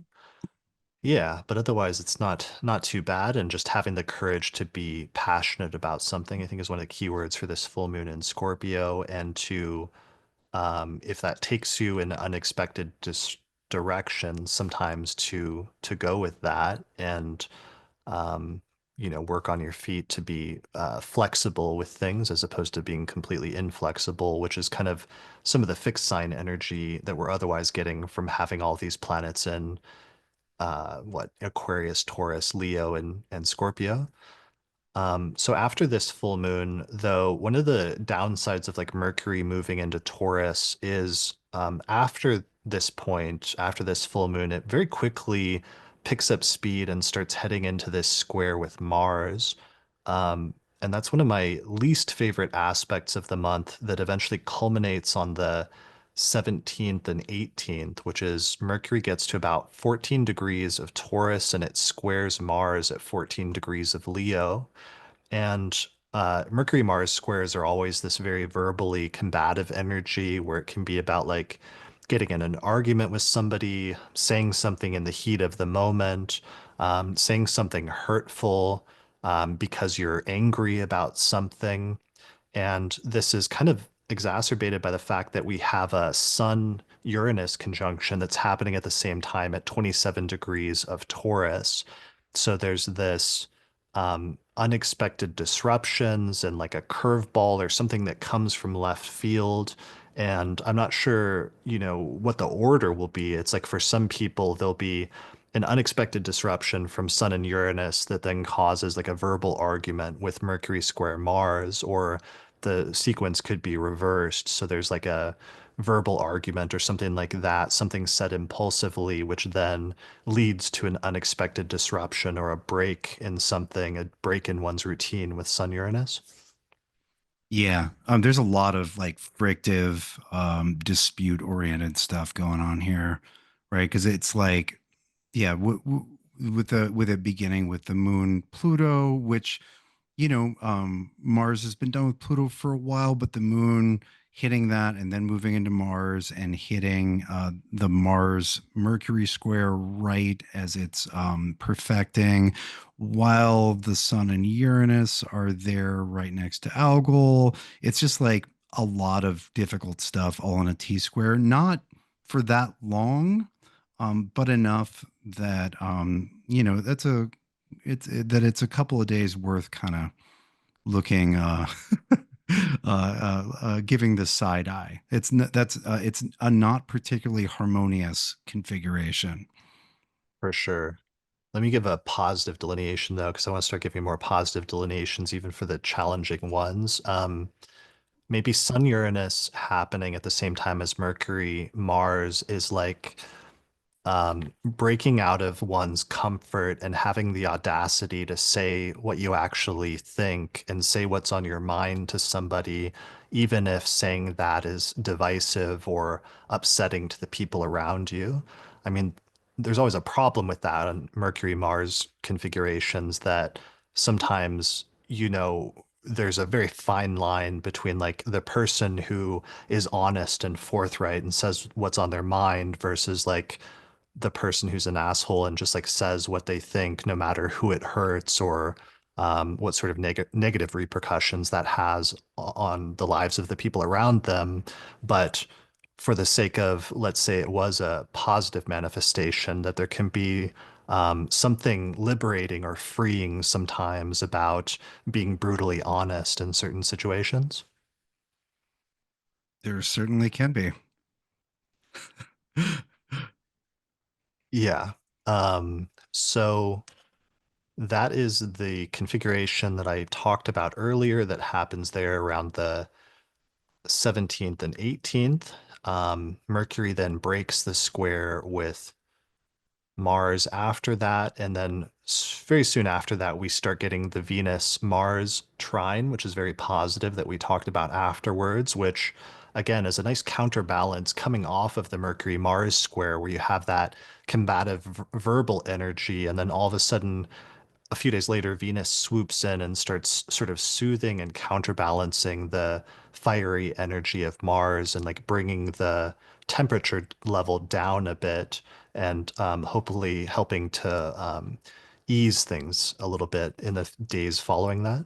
Yeah, and it's a trine between planets and fire signs, so it's not that Venus, that's right, Venus cools it down so it's not overheating, but it's like fun fire. Like Right. fireworks are fun. Flamethrowers, well, I guess flamethrowers could be fun, but it's not the engine overheating and being stranded in the middle of a desert with 105-degree temperature. It's like, ooh, it's 85 degrees out, and we're playing with water guns, right? Or we're chasing each other around and playing games. Yeah. Like it, Let's go for a drive. yeah. It's not cold, but it keeps Mars from overheating things, right? Like let's have a friendly competition rather than like a rancorous, bitter feeling competition. Yeah, absolutely. I been thinking about like which we're about to get to Saturn and Aries, but the connection with Aries and like driving fast and going fast and like cars and stuff like that. And it made me think about that just now, just like Venus and Aries trining Mars and like going out for like a nice night drive that's like feeling the cold air with the windows down and stuff like that, but still like driving like fast down a highway or something like that is a way that one could incorporate those energies of like fastness and yet still the temperature being brought down. Yeah, yeah, that's nice. Literally, the cooling effect of the wind in your hair. Exactly. Or your scalp in my case. Um, so, all right, after that, we get our most important aspect of the month, I believe, which is Saturn finally departs from Pisces and moves into Aries on the 24th of May. This is just before the new moon. But this is a big shift. So this is Saturn in Aries beginning a several month period where it's going to be co-present and conjoining Neptune, but transiting through the early degrees of that sign. And it's going to station retrograde in July and then eventually retrograde out and come back into Pisces later this year to finish out its last trip through the final degrees of that sign. But this is a hugely important shift because the next few months, starting on May 24th, are going to be our first preview of what this energy is going to be like for the next 3 years that Saturn is going to be transiting through this sign and through this sector of our chart, and especially through whatever whole sign house it's going through in your chart, because that's going to activate an entirely new area of your life. Now, this is not going to be a new area in the sense that we've had so many important transits through Aries over the past few months that this area has already been primed for this transit Mhm. by other events that have led up to it and will feed into it. But there's a definite tone shift where the tone and the course of events in this sector of your life is going to change dramatically at this time, starting on May 24th. Obviously, for some people, more dramatic than others, giving your chart layout, but nonetheless, this is a huge shift. Yeah, it's a decisive shift, right? It brings a responsibility, a burden. It brings weight to that area. It places a weight there that that won't be gone in a month. Um, A decisive and tangible shift. Whereas it's like with Neptune, I've been seeing some stuff, but it's hard because it's Neptune. It's a little bit more like illusory and like hard to grasp like what the changes are that have been happening in those sectors. But with Saturn, it's like something visibly and tangibly starts changing at this time. Yeah, and so right, we have about 3 months and a week of Saturn in Aries. It moves back into Pisces on the 1st of September, and then we finish up Saturn in Pisces until February 13th. And so on Valentine's Day Eve of 2026, we will get Saturn's return to Aries. But this first 3 months and a week is not, I was going to say, it's not just a teaser trailer. It's the pilot episode, right? And there will be a delay after the pilot episode drops before the rest of the season, or seasons as it were, are delivered. But as you said, Chris, it's a tangible, weighty delivery. It's a drop, right? Because Neptune possessing fantasies, visions, dreams, ideals, hopes, um, has no weight, whereas Saturn brings responsibilities and burdens and all manner of weighty and tangible things.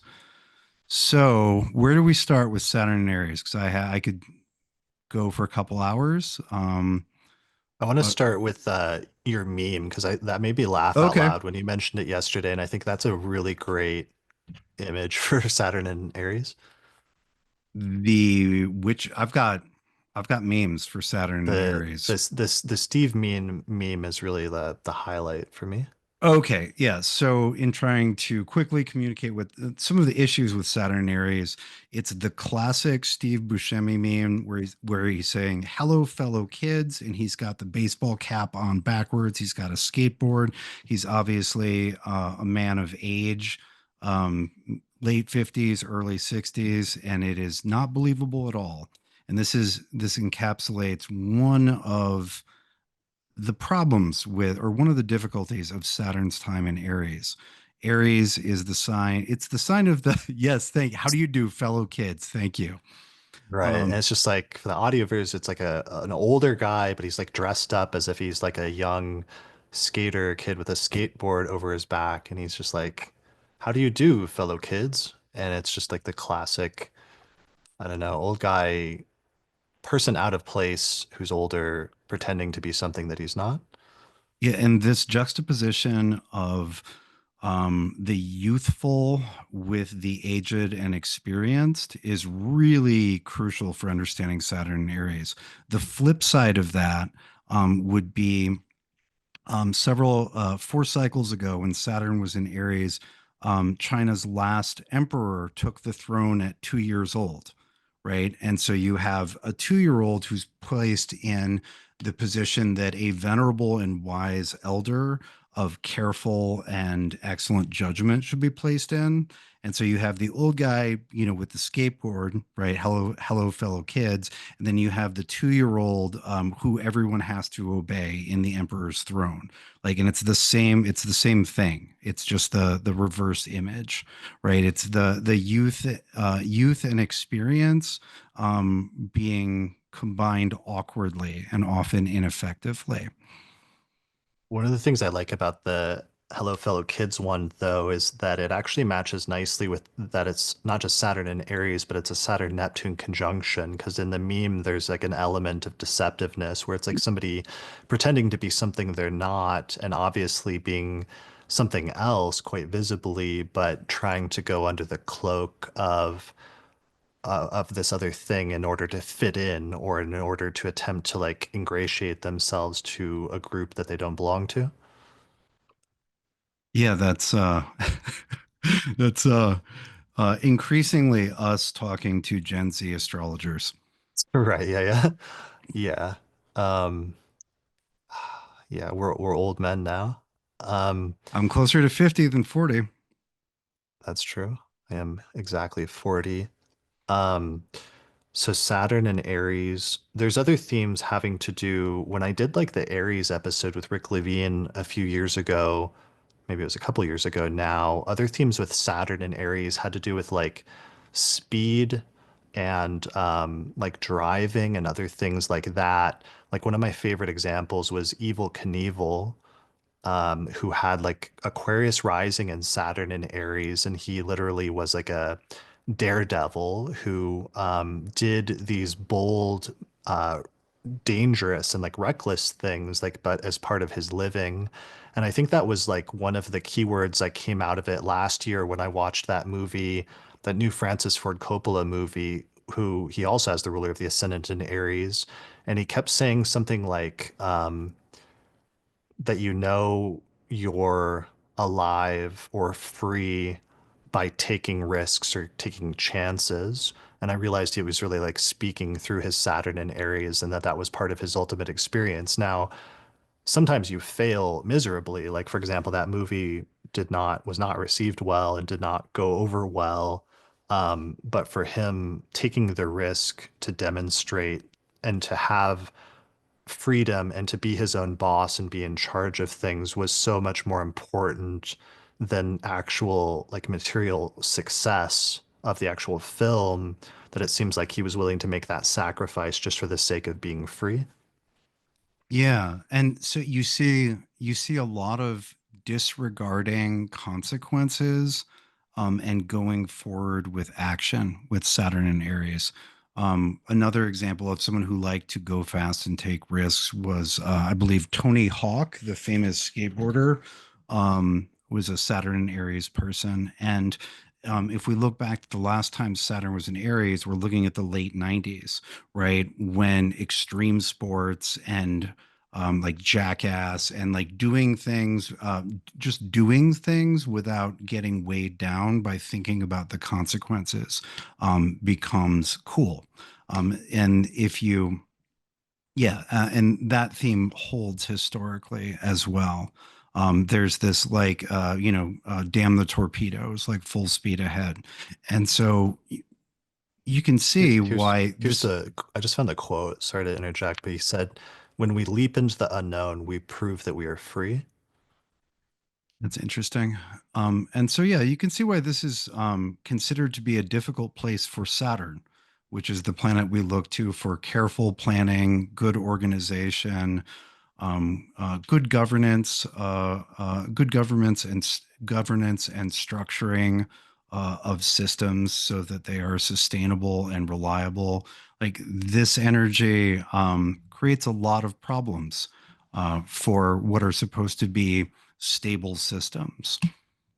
Right. So once again, we're talking about a planet being in its fall or depression for like the third or fourth time this year, previously talking about Mars being there in the sign of its depression in Cancer, and then more recently Mercury being in the sign of its fall and stationing there in Virgo, or even Venus retrograde in the sign of its detriment in Aries. And now all of a sudden we have this weighty outer planet, Saturn, that likes to move slowly and deliberately and to build age and maturity, and you're putting it in a sign that values like youth and speed and impulsiveness and brashness and all of these other qualities that are so alien to Saturn, that its initial reaction sometimes is to execute those functions poorly because it's not used to working in those circumstances. Yeah, or simply can't achieve its ends, which are things that take time, which are processes that are better that need time and therefore are inherently and naturally slow. There's just not enough time to do it, right? And so things you can have you can have a person who is supremely competent, but if you only give them half the amount of time they need to do something right, it ends up fucked up. Yeah, and absolutely. and this, yeah, I've been thinking about this, because there's all this action in Aries, or there's been all of this action in Aries. And in this house, we have planets in Aries. Everybody has important planets in Aries. And Kate and I, we were trying to figure out how to solve a couple different problems, and we realized that after a lot of thinking through them, that the answer in a multitude of cases was just give it more time, which felt very much like a sort of echo from the very near future of this Saturn and Aries time period that we've been entering, where it's like a problem seems insoluble because you're trying to do it too quickly. And so I would suggest, yeah, I would recommend people just keep that in mind. Like maybe the answer is it's just going to take longer than you would like it to. Yeah, absolutely. Sorry. And also before this episode, we were talking with our live audience of patrons, and there was a patron asking us about their second Saturn return. And one of the things both you and I said was that the second Saturn return is typically experienced as more constructive or positive, especially for the things that are within your control, because usually it's the first Saturn return that's more challenging because sometimes it's bringing up issues or shortcomings or setbacks that you haven't fully dealt with before or that you haven't fully recognized. Whereas by the time you get to your second Saturn return, usually it's things that you've dealt with before and you're like revisiting how effective your strategies and ways of managing those issues or like shortcomings in your life or in terms of your actions, how effective that's been up to this point and whether you need a recalibration. So that's one of the ways where Saturn with age gets better, and even Saturn in Aries can become more effective depending on how much time you've had to work with it.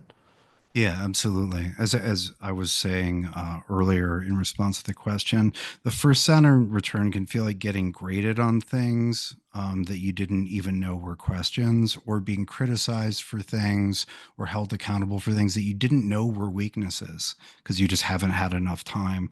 Whereas with the second Saturn return, a lot has been presented to you. You've gotten a lot of feedback from life. And so it's a little bit, it feels a little bit more fair and tends to go much more constructively on average. And I do like that term constructive for Hmm. Saturn. Um, Another thing that I've been thinking about with Saturn and Aries, especially, and this coincides with the tight partnership with Neptune, which it's going to have, around time frames and just sort of around mindset, is I think that it's going to prompt people to sort of start hallucinating Gordian knots everywhere. You know the Gordian knot, right, Chris? I wrote a book on ancient astrology. I know what the Gordian knot is. Yeah, yeah, I thought so. I'm just checking. Yeah. Sometimes you don't know how obscure or not your thoughts are, if you're me. You You gonna need to check in with people. quiz me on one of the most famous aspects of like I Hellenistic thought so. mythology. Yeah. I didn't think you didn't know. Please don't take offense. But Alex anyways, Alexander the Great, famously, when he met the Gordian knot, he decided to like cut it in half with like a sword. It's like a famous yeah, it's like example this. of like history. For those of you who are familiar with it, yeah, it was like this super complicated knot, and it was said that whoever could solve this knot would be, king or emperor of whatever. And all these people tried to do it, and Alexander's like, "I'll just cut it in half. That solves it." Right? Were you gonna say that before I said that? Because that's an amazing like image for Saturn and Aries. Yeah, that's why I brought it up. That was the point. Okay, well that's a wonderful analogy. I didn't even know you were gonna. Yeah, that's why I I brought it up. preempted you by mentioning Alexander. Yeah, well, and I mean, this is a story about Alexander, but I was saying, I was like, oh, like there will both be the recognition of Gordian knots, where actually this one time Saturn Aries is right. Like I've made this too complicated. This doesn't have to be slow. Instead of like wrestling with all these ropes and cables, I can just cut through this and get to the next thing. Well, Um, not just you, but like everyone else has made this something more complicated than it needs to be. And then you walk up encountering this right. problem for the first time and you see that it doesn't have to be as difficult as it is for everyone else. Yeah, yeah, exactly.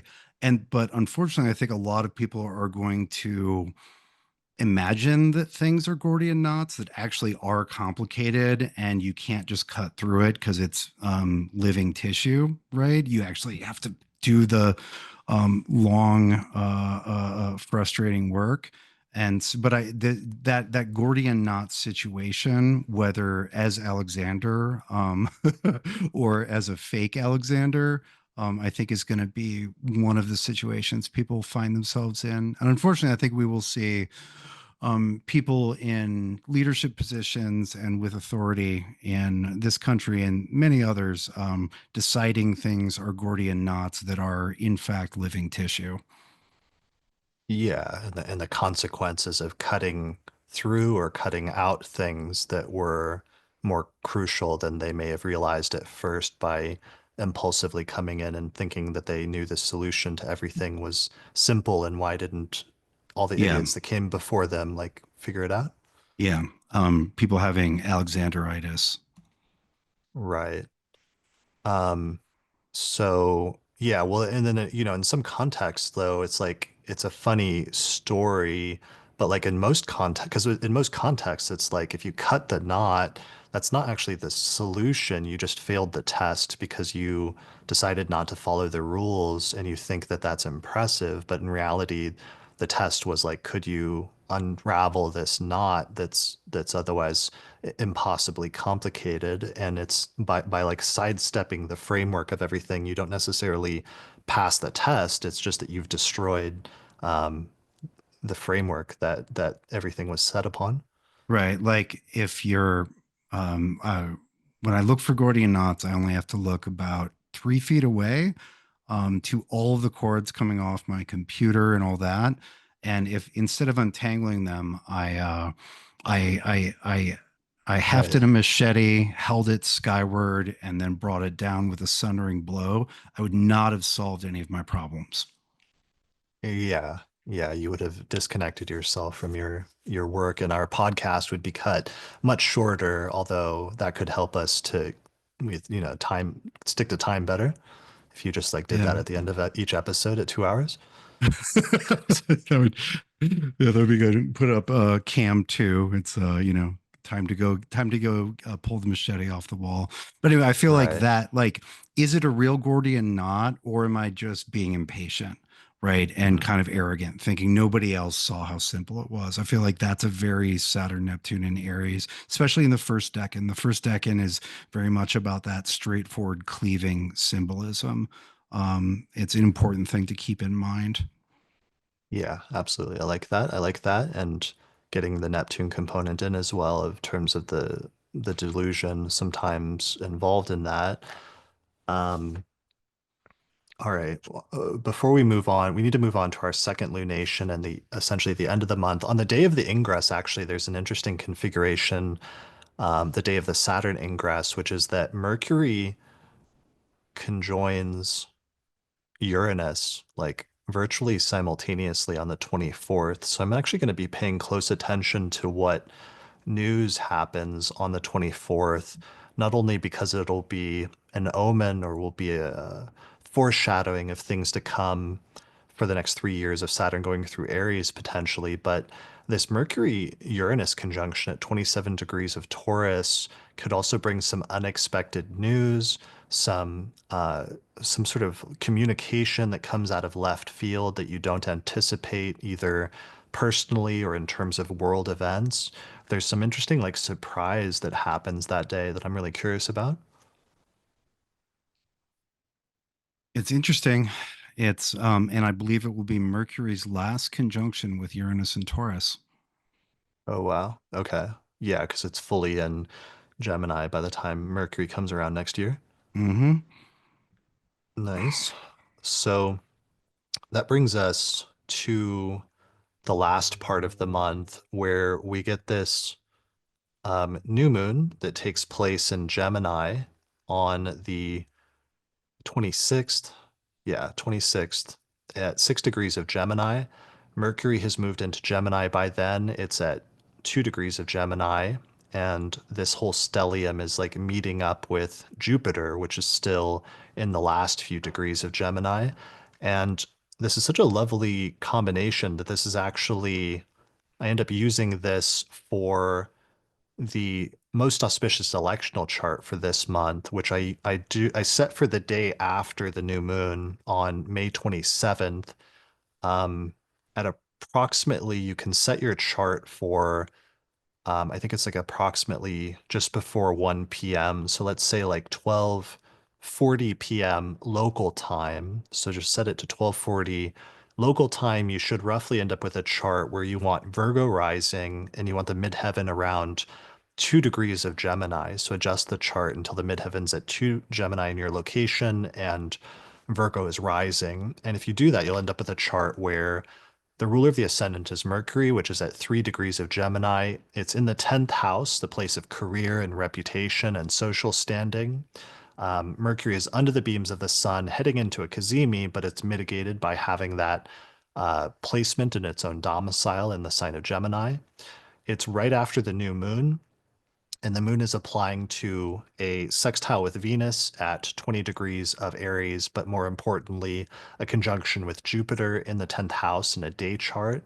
So this is an excellent chart for like communication and all things related to Mercury and especially Gemini, but especially 10th house things related to career, actions, accomplishment, but also visibility and reputation. And it's just a highly visible chart because so much stuff is in the 10th house. The downside with the chart is Mars is in the 12th, so it could be problematic for people that you don't get along with or people that are working against you in some way. But otherwise, this is my best electional chart of the month on May 27th, the day after the new moon. And this is actually one of the best electional charts of the year that we identified in our electional astrology report back in December when we released that. So I'm excited to be able to finally highlight it here and release it for free to everybody to use.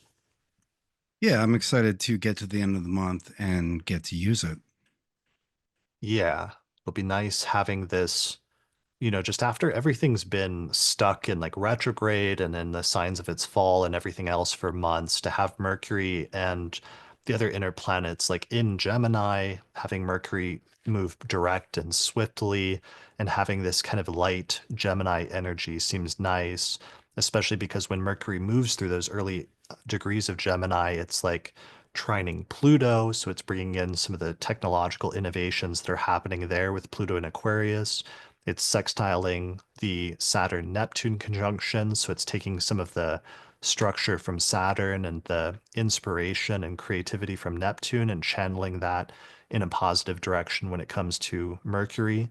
Yeah, I think it's a great chart. And as long as it matches your natal chart, then this should be a good election to use for a number of especially mercurial or 10th house things. So take advantage of it. Yeah, it's light, bright, fast, fun, and effective. Absolutely. All right, so this is one of the charts that we found this month. And if you want other charts for May, we have a bunch of other auspicious dates that we found during different parts of the month. So you can get a hold of that by checking out the Electional Astrology Podcast, which is the podcast that's available to patrons of the Astrology Podcast through our page on patreon.com. So if you need other charts for May, you can get those there. Or because we're almost halfway through the month, I've now discounted and cut the price in half for our year ahead electional astrology report. So if you're looking for lucky dates further in the future over the course of the rest of this year, then you can get that at the astrologypodcast.com/2025 report at that discounted price. All right. So that brings us to the very end of the month. And are there any other just that shift into all the planets moving through inner planets moving through Gemini is very lovely and light. Is there anything else going on at this point in the month that we need to mention or highlight? Or, I mean, we have that new moon in Gemini itself, which is what we were talking about, but most of what we were just saying is the energy of that. It looks like a very lovely new moon, like in many respects. I mean, we have just shifted into Saturn and Aries, so we're still Mhm. going to be getting adjusted to that, and there's going to be some new challenges that arise as a result of that. But otherwise, it seems like a nice little bubble this early part of May and beginning part of June where there's some nice configurations going on. So I'm actually excited for some like optimistic alignments coming up at this point.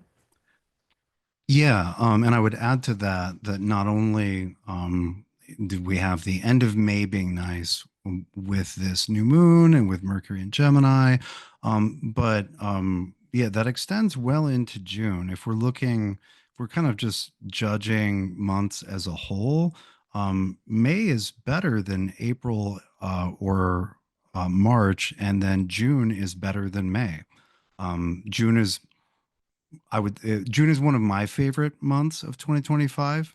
Note that I did have to pick from the months of 2025.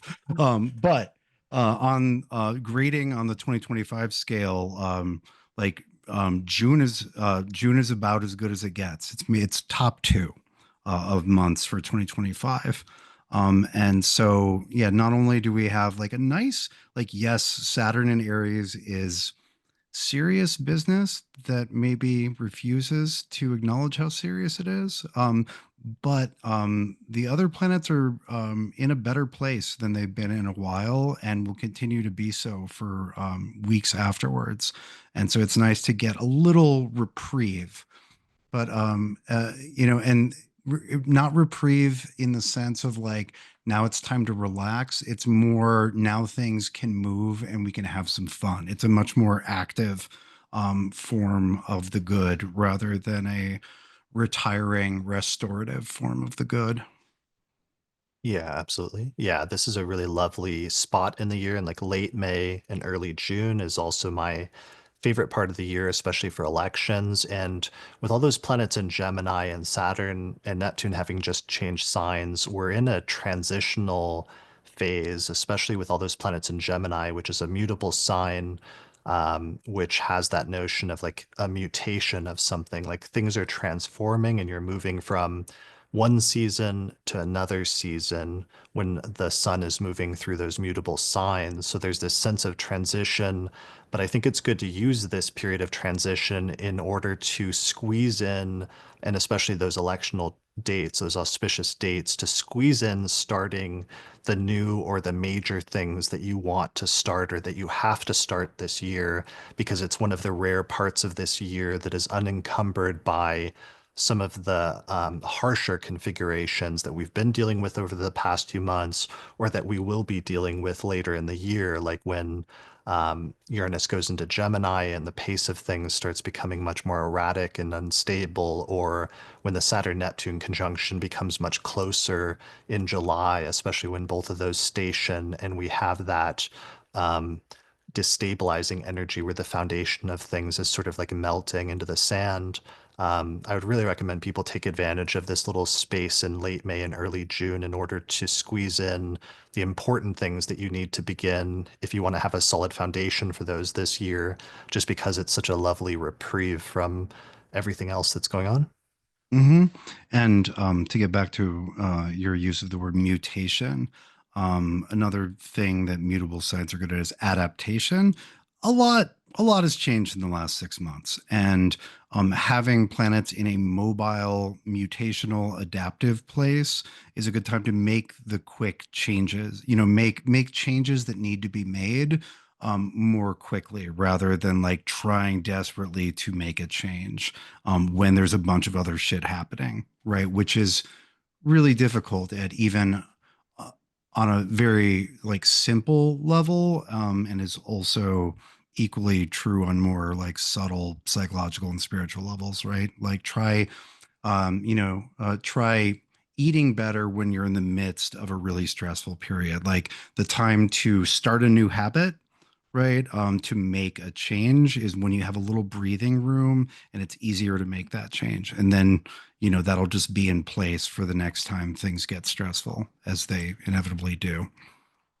Yeah, absolutely. It's easier to like make a major change in your habits, like starting to go to the gym during the period in which there's like a low point in terms of major destabilizing things or events going on, and it's harder to make major positive changes when there's a lot of difficult things happening or a lot of events, and the pace of events is happening so quickly.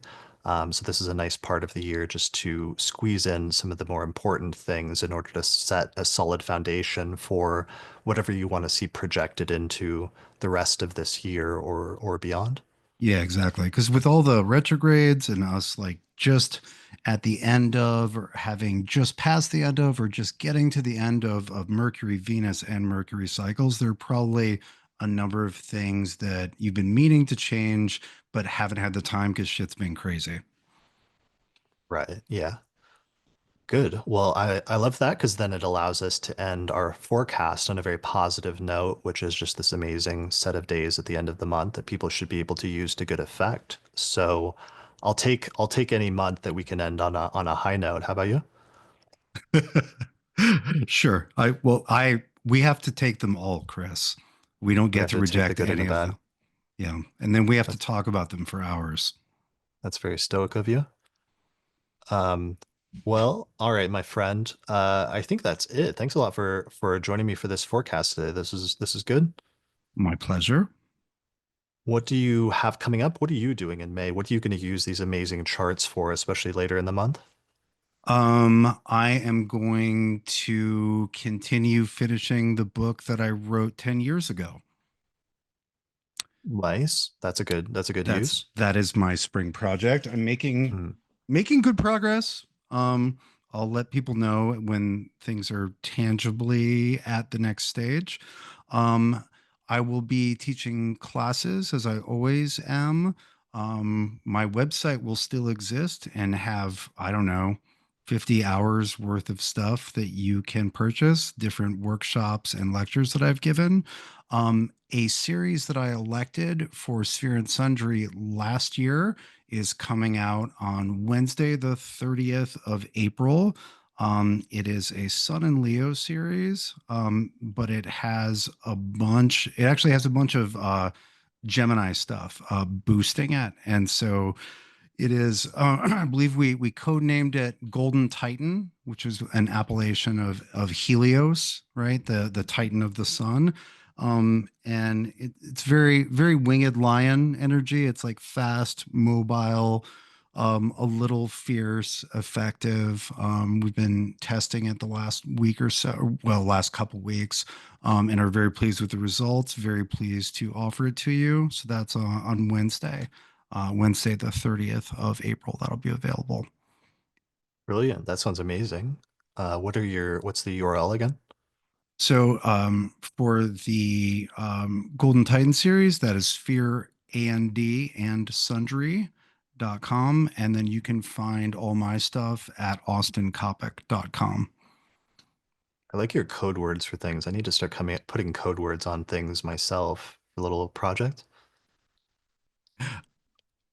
I'd be happy to help you code name things. That's like my brain thinks in code, like evocative code names that I think are cool. Like that's what every text document on my computer is named, and it's a nightmare for finding anything. Right. But I like that. All right, good times.